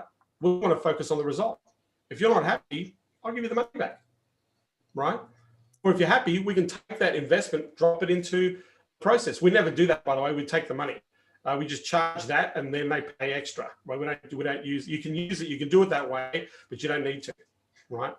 So does that help, Edward? Yes, absolutely. Thank you so much, John. Awesome. Thanks for asking some great questions. I really appreciate it. Denise says, if there's one thing that you've taught me, is nothing is for free. Yes, your time is very, very valuable. You know, somebody's got to pay. Either you're going to pay with your time, energy, and effort, expertise, or you're going to have the client invest in that expertise. Own your knowledge, own what you do. People will pay you. People pay people for their knowledge all the time, right? You don't have to do free all the time. All right, so let's get back into the buyer's journey, and then we're going to close this out. Wow, we've been here for a little while. I really appreciate all of you hanging out with me. So by the way, this is probably the best part of the whole presentation. Not that I wanted to leave it last, but this thing is something that I've been spending a lot of time working on in our own businesses, and even with some of the people we have in Agency Unleashed and in Consulting Champions. So let's share the screen. All right, here we go. So agency client buyer's journey. I'm going to walk you through this process very quickly. The market formula, right? Here it is. 3% of the market are ready to buy right now. 3% of the market are ready to buy right now. 3% of the market ready to buy right now, right? That means that they've already done their homework. They know what they want from this, and they want to do it. That's number 3. 70% of the market is gathering information. 70% of the market is asking questions, gathering information, trying to get to the place of the buy now, right? 70% asking questions, right? Next, 20% are problem aware. They are aware of the problem, right? And they're on the journey to starting that process of asking questions, gathering information, right? So if we look at the buying zone, we're looking at roughly a 40% buying zone, right? 60% not problem aware. The rest of the market not problem aware, ultimately not buying, not in the buying zone, right? So 40% of the market is in the buying zone. 3 to 10% is ready to buy now. That's what we're filtering for, right? So here's the thing. This is how this is the buyer's momentum model. Hey, I've got an idea. We need some help here. We need to get some leads. I think we should try Facebook for a change. Or hey, Facebook used to work for us. It doesn't work anymore. We need to find another agency that can help us out here. Or hey, we've got a new product category that we're going to launch. We need to run some campaigns to launch a new product. So it starts with what is the idea. So think about it. I'm just going to talk about this for a second in terms of the ideas, right? I just talked about a moment ago that the pandemic has created the idea moment, right? Because what was the idea? Hey, right now we need to advertise because nobody can see us. Nobody can walk to our front door. We're socially distancing. We're locking down. We need to do business very differently. I'm a furniture shop and people can't come to my shop anymore because they're in isolation, right? So what have I got to do? I've got to reach out to them online. Idea, I've got to go online. How do we sell online if we haven't been selling online effectively, right? So the pandemic, think about all the businesses that can still do business, not face-to-face, but online, right? Or face-to-face Zoom or e-commerce. Think of all the businesses right now. You can even list them. All the business right now where you can go, hey, do you want to go direct to market? Go direct online. Don't have to rely on the pandemic anymore. Get customers direct, right? So many businesses right now have jumped into the market because of this idea. Right, the pandemic has caused this problem. Have to pivot, have to change how we do things. So there's a lot of things that have exacerbated, right? All of a sudden, customers dry up. All of a sudden, 30% of the market drops out of the market. There's all these things that are exacerbating that, hey, we need to do something. Idea. What is the idea for your niche? What are the changes, right? Yesterday, I talked about Mary, the dental practice in Austin, Texas, right? Pandemic comes along, can't treat patients, COVID averse, have to isolate, right? Austin went into lockdown, I believe, for about 5-6 weeks. They went to lockdown for 5-6 weeks. Well, that 5 or 6 weeks, Mary was sitting going, how the hell are we going to manage our patients? I mean, we can't serve them. We can't, we've got to get PPE. We've got to do all these sorts of things. Opportunity. In her head, what's the opportunity? We've got to actually engage more online, right? Get into our community, start email marketing, looking at database, start making an offer, start booking out appointments when we can come back in, start looking at how we can protect our patients with PPE equipment, the right PPE equipment, the best PPE equipment, right? How do we protect them? How do we protect ourselves, right? Oral healthcare is really important, right? So the idea, what is the idea? Then we want to search out the opportunities. The key is where are they searching? What are they searching for? and where are they searching for the opportunities? What are they doing? What are the sources, right? So for example, for some people, it might be they go to their networks. Who do you know? Referral, right? Then they might go and do a bit of a search on Google. Then they might go and check out an association, or they might check out a directory, or they might go to a source. Where do they search out the opportunity? And then they invest in the outcome, right? So then it's like, I'm ready to go and buy. So I'll give you a classic, a perfect example of this process. So in fact, the desk that I am standing in front of, which is a stand-up desk, it is an Edison desk. It's a premium desk from IKEA. I can't remember what I paid for it, but it's an electronic desk. It's really cool. But I was moving. I got stuck in the pandemic in Australia. Terrible place to be stuck. I'm only joking. Quite enjoying being in the rainforest and by the ocean. But I wanted a stand-up desk, and my original stand-up desk was a manual thing, and I hated it. And I traveled around a lot, so I needed to buy one. So what I looked online, right? There were plenty of places I could buy stand-up desks. There were a lot of expensive stand-up desks, there were a lot of cheap stand-up desks. I'm not really into cheap. I'm into good. I needed to be strong. I needed to carry a lot of equipment. I've got lighting. I've got multiple monitors. I've got cameras. I've got computer stands. I've got all this sort of stuff, and I need space. So in my thing, I went to research or idea. I want a really solid, strong stand-up desk to work from, and I want to buy the best, right? So one of the areas, one of the people that, IKEA have great desks. So they have this product called an Edison desk. So what I looked at it online. Now we're in the middle of social distancing, but IKEA was open and they did have these things on display. I wanted to see it. I want to take it for a bit of a test drive. I want to feel it, touch it, see what it looked like, right? So what I went to IKEA, right? I also went to other elite furniture places that also had stand-up desks with really groovy buttons. I had a look at those as well. But I went, saw it, had a look at it. As soon as I saw it, had a look at it, right? I went, yep, I'm going to buy this. And then I ordered it. I didn't buy it in the store. I ordered it online. I went to online, said, great, how quickly can get one of these? Because they have a warehouse, how many they have in stock, when they could deliver it by. If I couldn't get it fast enough, right, because remember, distribution channels were being interrupted in the middle of the pandemic. So if I could not get the furniture fast enough, then I would go and look for an alternative. I would have bypassed this desk and gone somewhere else, right? So here's the thing. So I bought the desk, but then what I bought this thing, I'm going to buy a chair, right? I'm going to buy, if I'm looking at my, I use Elgato lighting, which is in front of me right now. There's like $1,400 worth of lighting just sitting on this desk, and this desk had to be strong enough to carry it, and I needed special poles and all that sort of stuff. So all of a sudden, right, I can't remember what I paid for the desk, but I bought the most expensive one that I could find, not because it was the best, but because I liked it. I even had to put it together. Even worse, I hate putting flat pack together, right? But I made it into a fun process. So my buyer's journey from the time I had the idea to the time I purchased was about 10 days. It was a 10-day process that I went through that journey. So if I was IKEA, right, how could I shorten that process?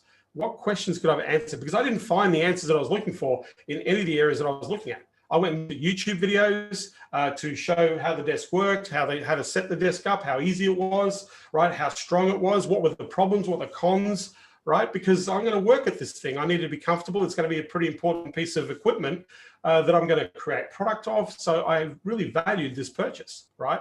In that process. So my model, my mode was, I got the idea, I'd rather a stand-up desk, one that can be sit down, stand up, be flexible, one that can hold multiple monitors in front of me so I can have a productive and effective work environment, one that I can have multiple cameras on, one that I can have lighting features on because I do a lot of recording, a lot of lives and webinars like I'm doing right now, right? So it had to be very, very functional. So I had a lot of questions that needed to be answered. And so I went through that process. Looked at the reviews, looked at other desks, looked at other options, looked at people say, hey, don't buy this, it's a heap of crap. You need to look at this, multiple frames of reference. And then I made the investment. And then from there, it spurred on other investments, right? I didn't just buy the desk, I bought some other bits and pieces. So that was my buyer's journey to buying a one piece of office equipment that then turned into a multitude of other investments to make it functional and make it work, right? And what I do. So understand, the more complexity, the higher the investment.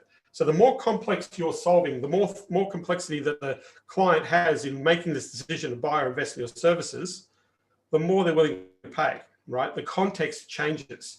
So the more pieces in the puzzle, the more they're willing to pay, right? Remember I said that one of our people sells $30,000 cheap websites at 30 grand, right? That is a very functional website. That website has automation built into it. It has multiple landing pages. It has tested copy. It has images, conversion elements. It has functionality in terms of being able to track metrics and the buyer's journey and all those sorts of things. 30 grand. It's not just let's put 5 pages up and here's a couple of pictures and put an opt-in page and stick on an autoresponder. And yeah, we could do that for a couple of grand, right? No, it was a $30,000 process because this thing is a marketing machine, right? And by the way, it doesn't stop there because that 30 grand is probably going to turn into $90,000 to $100,000 over the next 2 to 3 years because of the more functionality they're going to put into it, right? So complexity, the more complex, the more money people pay, right? The higher people go. By the way, then it doesn't become about the price. It becomes more about the result.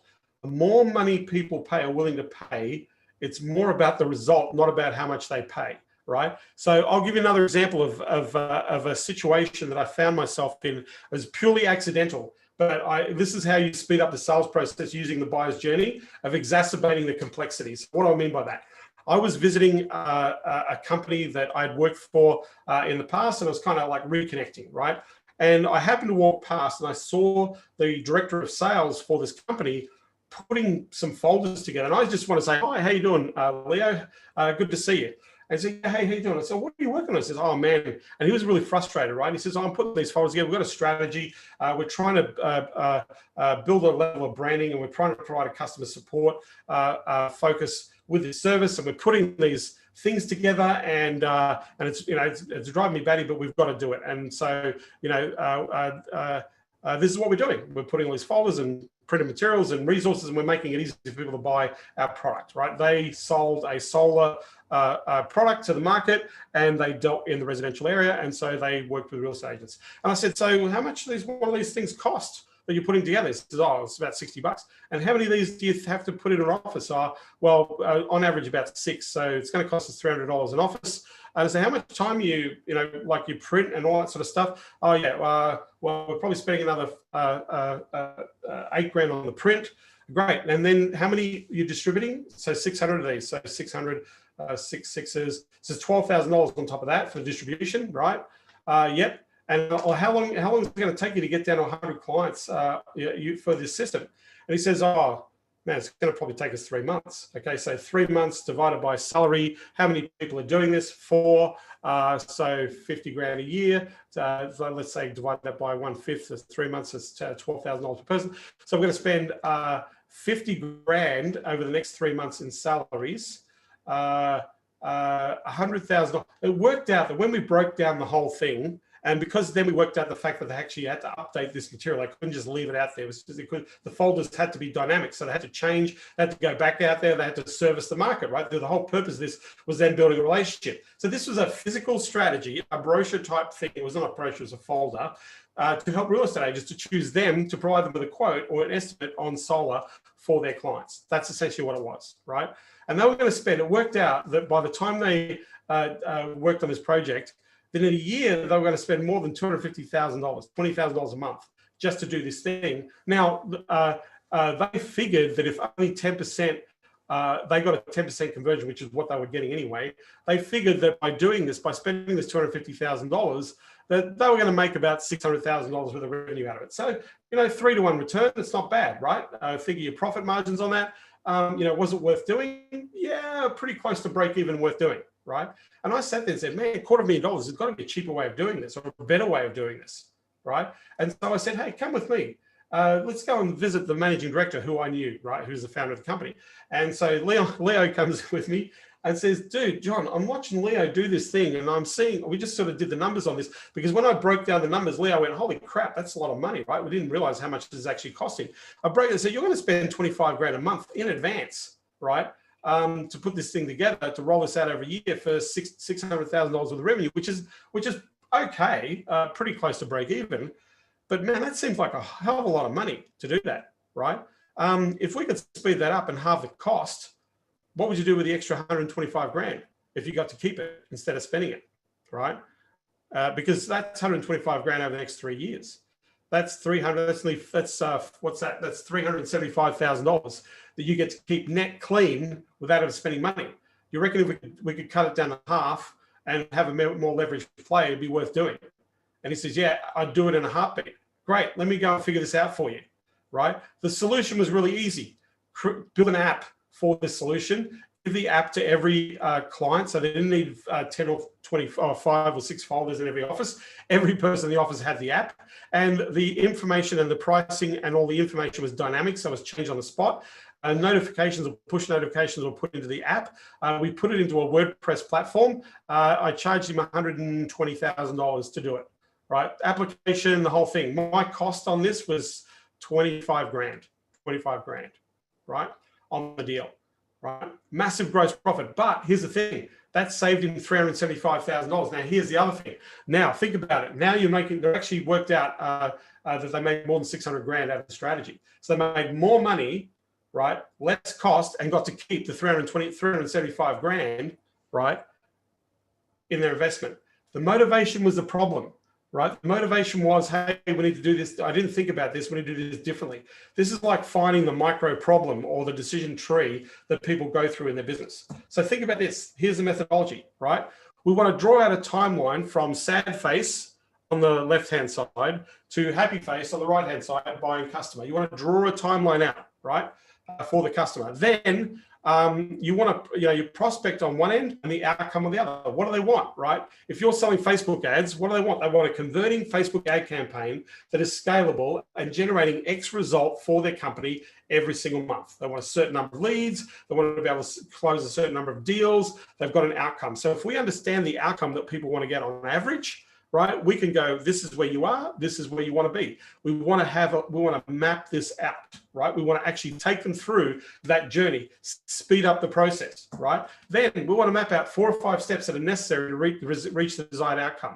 We want to give the client, right, we say, hey, we know that people are looking for this in the marketplace. They're looking for this result. So you sell, remember I said at the very beginning, you sell the result first.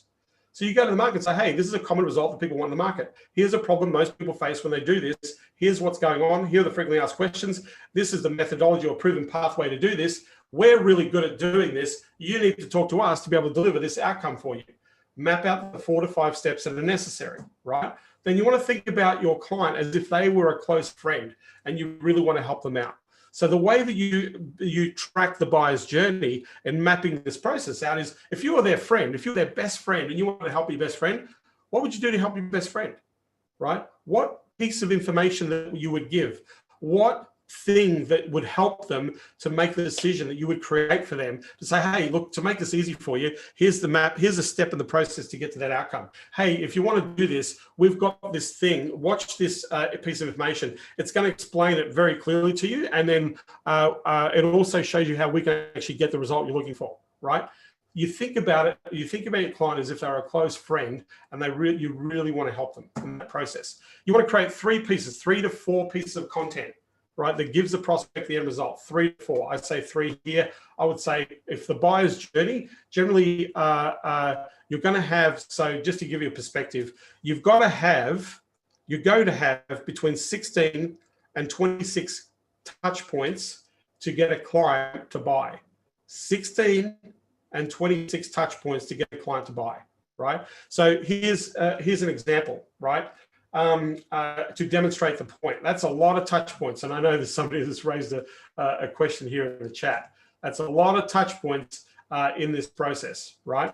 So excited to implement your information tonight, jumping off to put the action plan. Thank you very much. So here's the point that I'm making, right? I just want you to understand what I'm sharing with you here, right? The client has to be sure. The client is going to ask lots of questions. The client is going to validate. If they're going to spend $10,000, $20,000, $30,000, they've got to have some information and some understanding to be able to do that. And so that's not going to happen on one touch point, right? They're not going to literally rock up and go, hey, thank you for being here. Let's do this. They have to have some context. So you want to be able to give clients context of why they should choose you as opposed to going somewhere else. So give people what they want in advance. Show them what they need to be doing in advance. Answer their questions for them. Give them the demonstration. Make it easy for them to buy, right? So give them the steps, here's how you get the best result in a Facebook ad campaign. This is our framework that we use to help companies in the physical therapy space to maximize conversions using our Facebook ad campaigns, right? The next step in that process, you need to chat to one of our specialists to see if our framework works for you. Once you've had that chat, we're going to qualify and see if you're a fit. Once we see that you're a fit, you're going to take the next process and we're going to walk you through to demonstrate how this applies. We're going to show you exactly so you know that this works for you, right? From there, then we're going to craft a plan or give you a plan, right, that'll help you get your outcome and we can get started.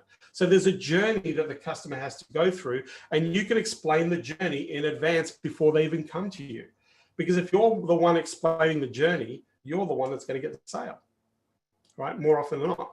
So I'm going to look.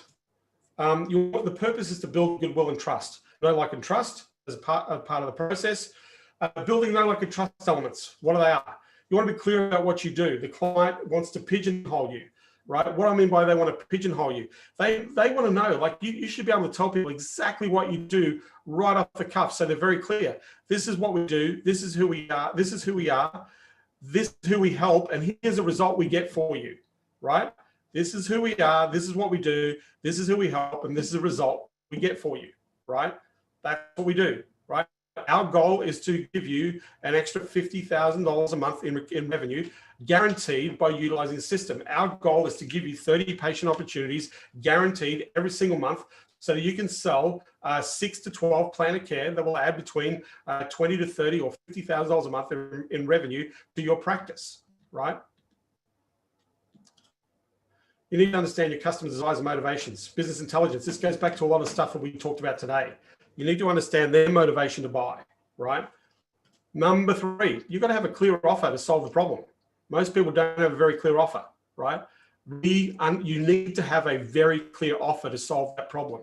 So this means you know what you're talking about, you know the result you can deliver, you're confident, right, that you can help them. That's the key. If you have those elements, it's easy for somebody to choose you over somebody who doesn't, right?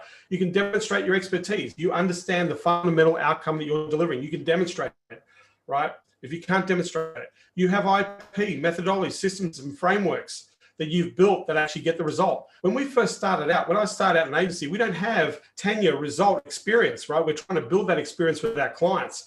So instead of what we're trying to do is we know that there's a proven path, we map out the path, we follow the path, and we improve. You learn on your client's dime. Your experience is going to be built off the back of the investment your clients make in you. That's how this game works, right? You can't guarantee. Well, we got to a stage where we could guarantee revenue, but it took us 6 years. We didn't do that on day one. 6 years later, we could sit down and look at a PT in the eye and say, if you invest $60,000 in this, we'll guarantee you a $50,000 return every single month to your practice. So drop 60, make 600. Are you in? Right? That's a hard thing to say no to, right? That's a dramatic change in the shift. But to be able to say that, it took 6 years of testing, experimenting, millions of dollars worth of advertising. There was processes and structures and systems to be able to guarantee something like that, right? It's a game changer. None of our competition can do that, right? Well, great. Ask your competition if they can guarantee revenue, if they're willing to put their money on the line to guarantee revenue for you. Ask them, right? If they say no, then buyer beware, right? That's how we differentiate ourselves from the marketplace. That's why we're the most expensive in the market. That's why people come to us. They don't question our investment. But it took us 6 years to get to that outcome, right?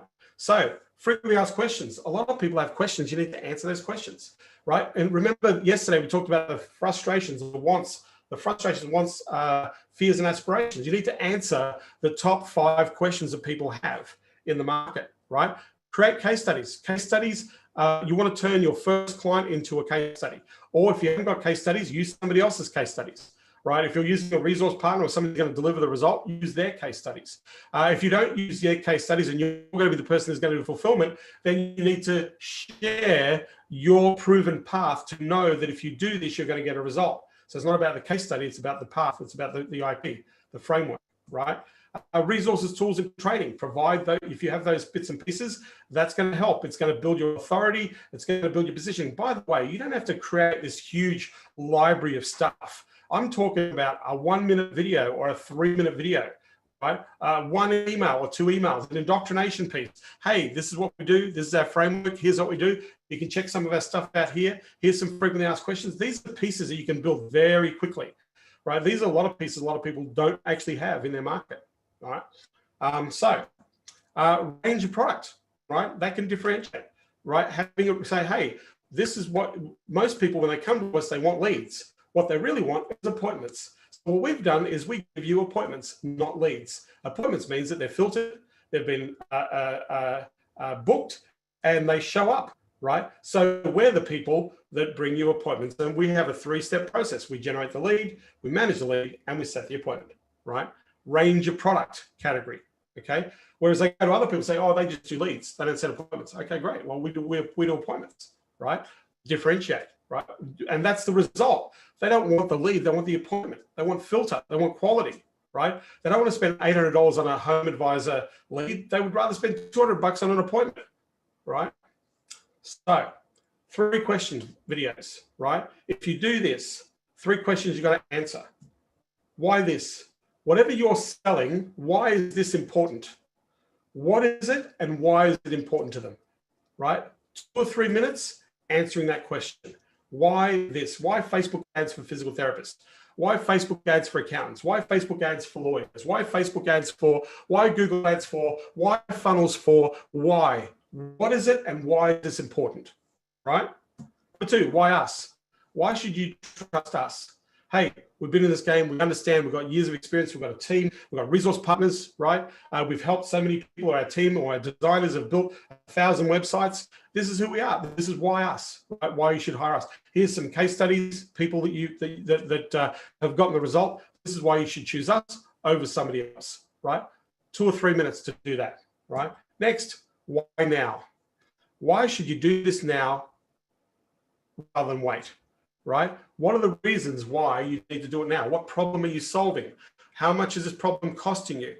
If you don't address the problem, you're going to minimize the impact of this. Why now in this process? That's what you want to answer. And a call to action with every value point. Hey, if you're enjoying the content, if you're enjoying the whole process, then you want to know that I've put some time aside on my calendar for you to schedule a call.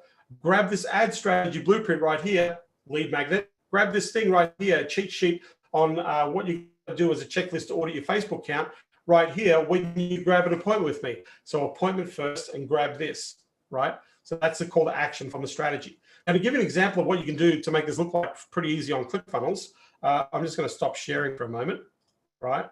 Any takeaways so far before I show you a funnel that demonstrates what I just shared? Any takeaways? Questions, takeaways, type in the chat. We're going to close this out. I really appreciate you guys hanging out with me. This is amazing.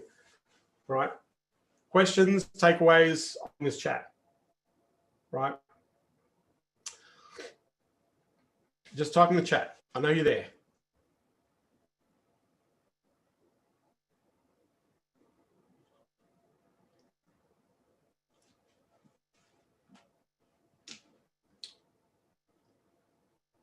Good stuff. Going to go, but I'm excited for tomorrow. Thanks, Kevin. This is a long process. Look. When I say it's a long when you say it's a long process, Howard, it's just pieces that you already know that you should be delivering.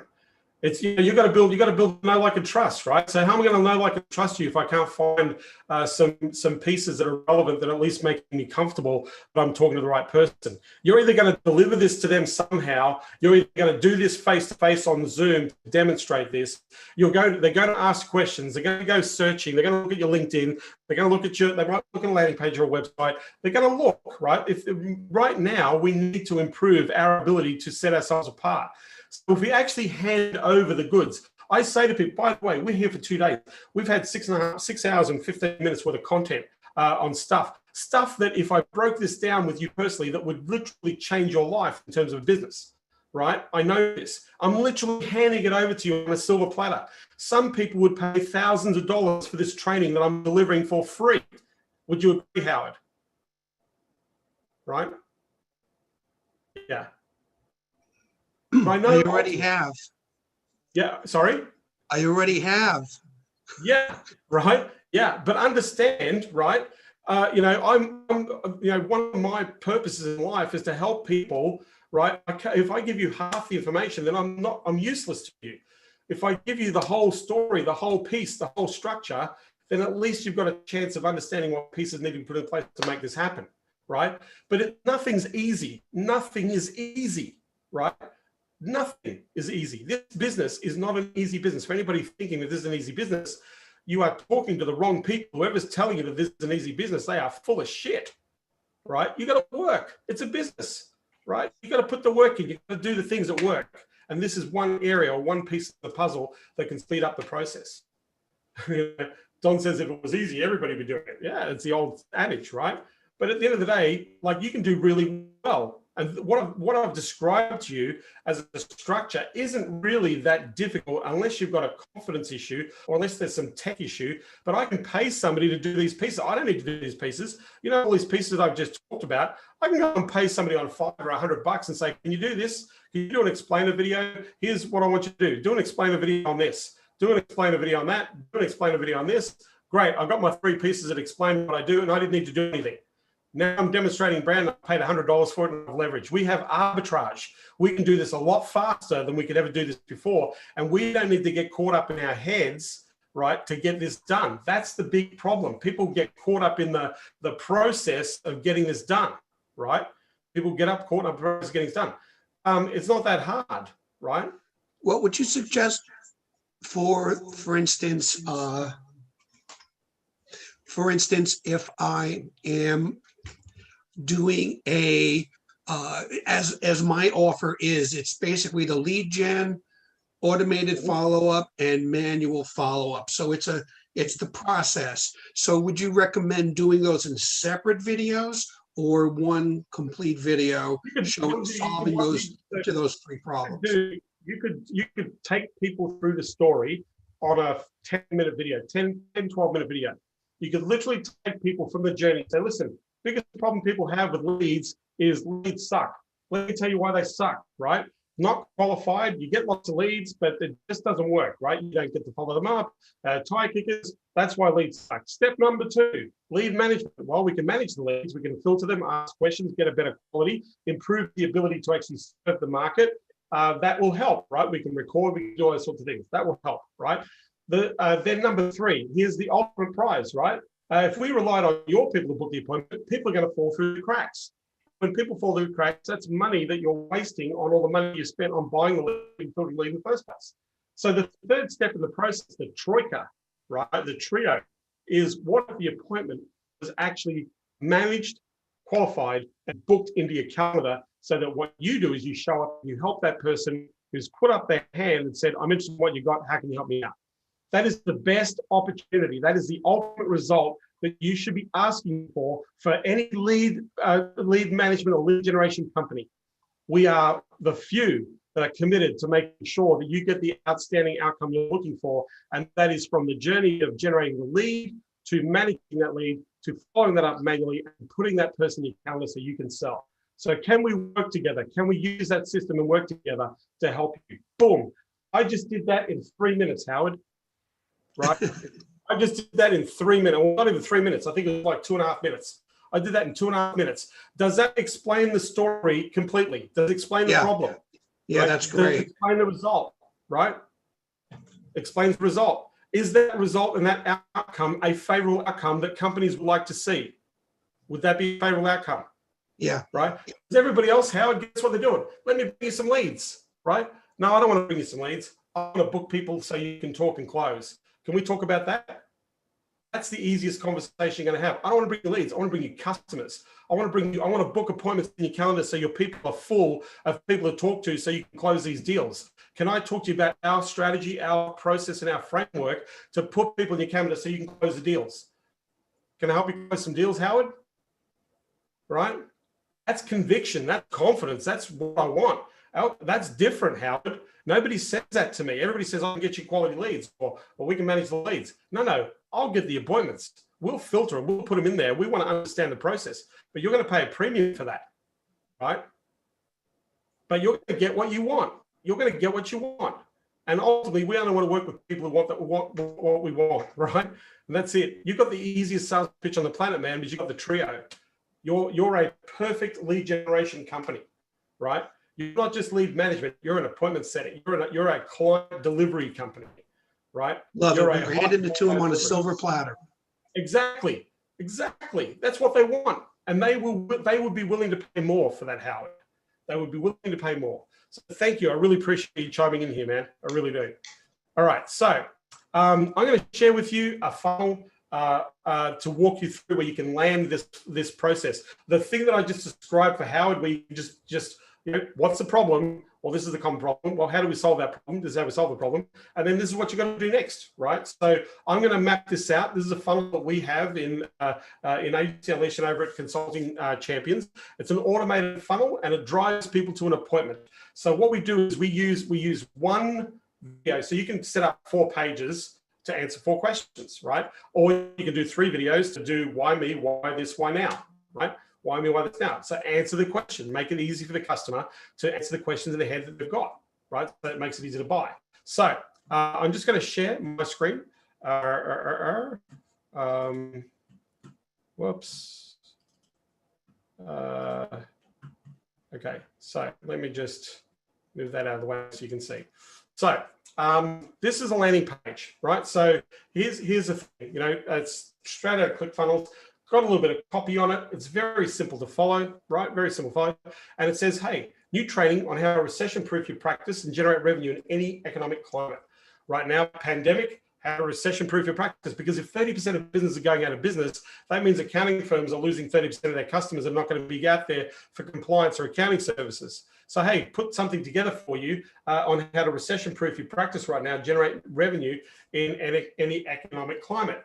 3 bullet points, right? Solve the problem. Inside this free training video, I'll show you simple accelerators that will add new business clients to your practice in an up or a down market, adding new billing opportunities and providing advisory services in crisis economy, the profit accelerator that has your clients staying and paying, right?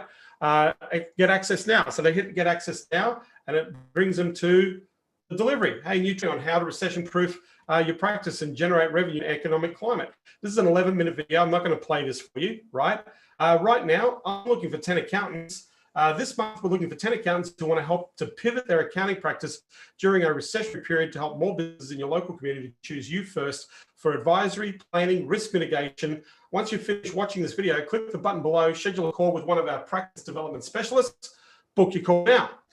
Call to action. Right, call to action. So this video is an 11-minute video that explains what I explained on the front end. Remember, a piece of content, buyer's journey, right? Tell people exactly what the process is. You'll notice that I'm standing above a city here. I've picked a location. I am dressed in a dress shirt, so I have some level of presence. I could do this in an office. I didn't need to. I just wanted to do things a little bit differently, so I stood out from the crowd. This crazy dude standing up on a cliff overlooking a beautiful city, talking about how to grow accounting practices, right? The market. So there are a couple of conversion trust elements in here, right? So standard page. Then book in a call, right? Hey, are you ready to make a greater impact in a recessionary period, right? Select a time that works for your practice scale session, then take a few moments, answer a few questions that follow, and we'll see if we're a good fit to work together, right? Select a time that works for your practice scale session, then take a few moments to answer a few questions that'll follow, and we'll see if we're a good fit to work together, right? And so here's my thing. Welcome to a practice scale session. It's a Calendly link, right? Practice development session, book a time, right? So now here's some results of our accounting clients, right? So we might put a few case studies or testimonials on the page, right? Indoctrination, right? On the page, okay? So you can do that on ClickFunnels, it's pretty easy. Put 1 or 2 videos, right? I might put a video here. I might put the 3 videos. Why us? Why this? Why now? I might put them below this thing, or when they book the appointment, this is the next page they go to.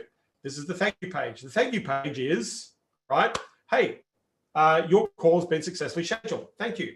A little video, 1 minute, 32 seconds. Hey, really appreciate you doing this. This is awesome. First of all, step 1, add the call to your calendar. Make sure that your booking is in your calendar. You don't want to miss it. Number 2, join our Facebook group over there. If you haven't already joined the free Facebook group in Accounting Unleashed, it's full of other accountants who are growing and scaling their practices too. And then here, click here to join the group. And number 3, watch the videos below, right? What do I want them to watch? Here's some results of our accounting clients, right? Watch the videos below, right? Call to action. So this is a fully automated, you just have to, like this is just basic ClickFunnels workflow. So, opt-in page, deliver the content, book the appointment page, and thank you page. It's 4 pages, right? So the opt-in page is there, right? Hey, you can send this out. This is something for you, right? Number 2, here's the demonstration of that, right? Book a call. Number 3, right? Here's my calendar. Here's a little bit of testimonial stuff for us, right? Number 4, thank you. Make sure you book a call. Here's what's going to happen, little video, right? We have some automation to make sure we get text messages, voice drops, all that sort of stuff. You can automate that process, right? And get to know us a little bit more. You can put the 3 videos under here. Why this, why us, why now, right? Very simple process. So with that, I want to say, if you've got any questions, I'll answer your questions. Takeaway, I know we can implement immediately. Now that we'll increase this is going to increase our close rate, create the 3 pieces of content, give the prospect the end result. Absolutely. Johnny, that was cool. Thank you. I really appreciate you saying that. Okay. Any questions? I'm happy to answer questions. We have gone on for 3.5 hours, way long. This has been a long session. I really appreciate you guys and the ladies here for hanging out with me for so long. This is pretty cool. I know we've got a lot of Agency Unleashed members here. We've got a couple of consulting champions who've jumped in on this as well, but good to see you here. But, I'd love to know if you thought this was cool. Thank you, Steve, for saying this terrific stuff. I appreciate that. Who else? Anybody else? Takeaways, questions? I'm happy to answer your questions on the Facebook group. If you've got any questions, that'd be awesome. Appreciate that. Mo, very valuable. Thank you, Mo. I appreciate you saying that this is very valuable. Thank you. So much fabulous info. Thanks, Don. You're a champion, mate. Oh, Barker, thanks, mate. I really appreciate that. Taking Great notes. mojo, John. Great mojo. Thanks, Miles. Appreciate that. Once again, this is gold. Thanks, Octavia. Tomorrow is going to be more gold. Tomorrow's gold is going to be awesome gold because tomorrow we have day 3 of our topics. And essentially tomorrow is how to create the no-brainer offer using numbers. So that's going to be really cool. I'm also going to be talking about the client engagement matrix. So this is a matrix of different tactical strategies for client or lead generation that you can use to map out your approach to the marketplace. So number 1, how to create the no-brainer offer using numbers, right? So I'll show you how to extract important numbers, how to use little numbers to swing big doors, using things like ROI calculators to demonstrate result, how to anchor price as a premium favorable option. That's what we're going to cover tomorrow. And we're going to talk about a matrix, what I like to talk about as the client engagement matrix. And then we're going to talk about how we speed up, use this time of year leading all the way into the new year. The key here is hit the rubber, put the rubber on the road and actually generate the result and generate the clients. Because let me tell you, there is so much business out there. I need your help to go and get that business, right? So, and more importantly, I want to help you get that business as well. So I want to say thank you so much for hanging out with me. I really, really appreciate that. The 13 questions are a great resource. Thank you, Tanya Belchamber. It is always lovely to have you here. Good to see you here. Some of the tools and methodology you use for business intelligence when we have no idea leads we attract from Facebook ads. Mate, I can talk about that, Edward. A lot of it's based around research. So that's a whole bunch of stuff that we talk about in Champions. Thanks, Edward. I appreciate you thinking me big. Appreciate that. Selling a trust like good will funnel is a great offer. Thank you, Mark. Yes. Thanks, mate. Bill, good to have you here. Always nice to see you. The faces are always here. Jamil, always happy to see you. Daniel Gow, good to see you here. John, Max, Mo, Grant, Joe, Owen, Bill, Steve, Miles, Sayulibo. Good to have you here as always. And Howard as always, and Martin Obio's, or the legendary Martin Obio is one of our champions who's doing some big things out in the marketplace. I appreciate you being here. Octavio, Avery, Denise, as always, Johnny, good to see you also. And I look forward to seeing you same time, same bat channel, 5 p.m. PST tomorrow. We're going to use the numbers to close the deals. We're going to look at the engagement matrix, and we're going to kind of put all this together to actually help you go and get some real paying customers for your business.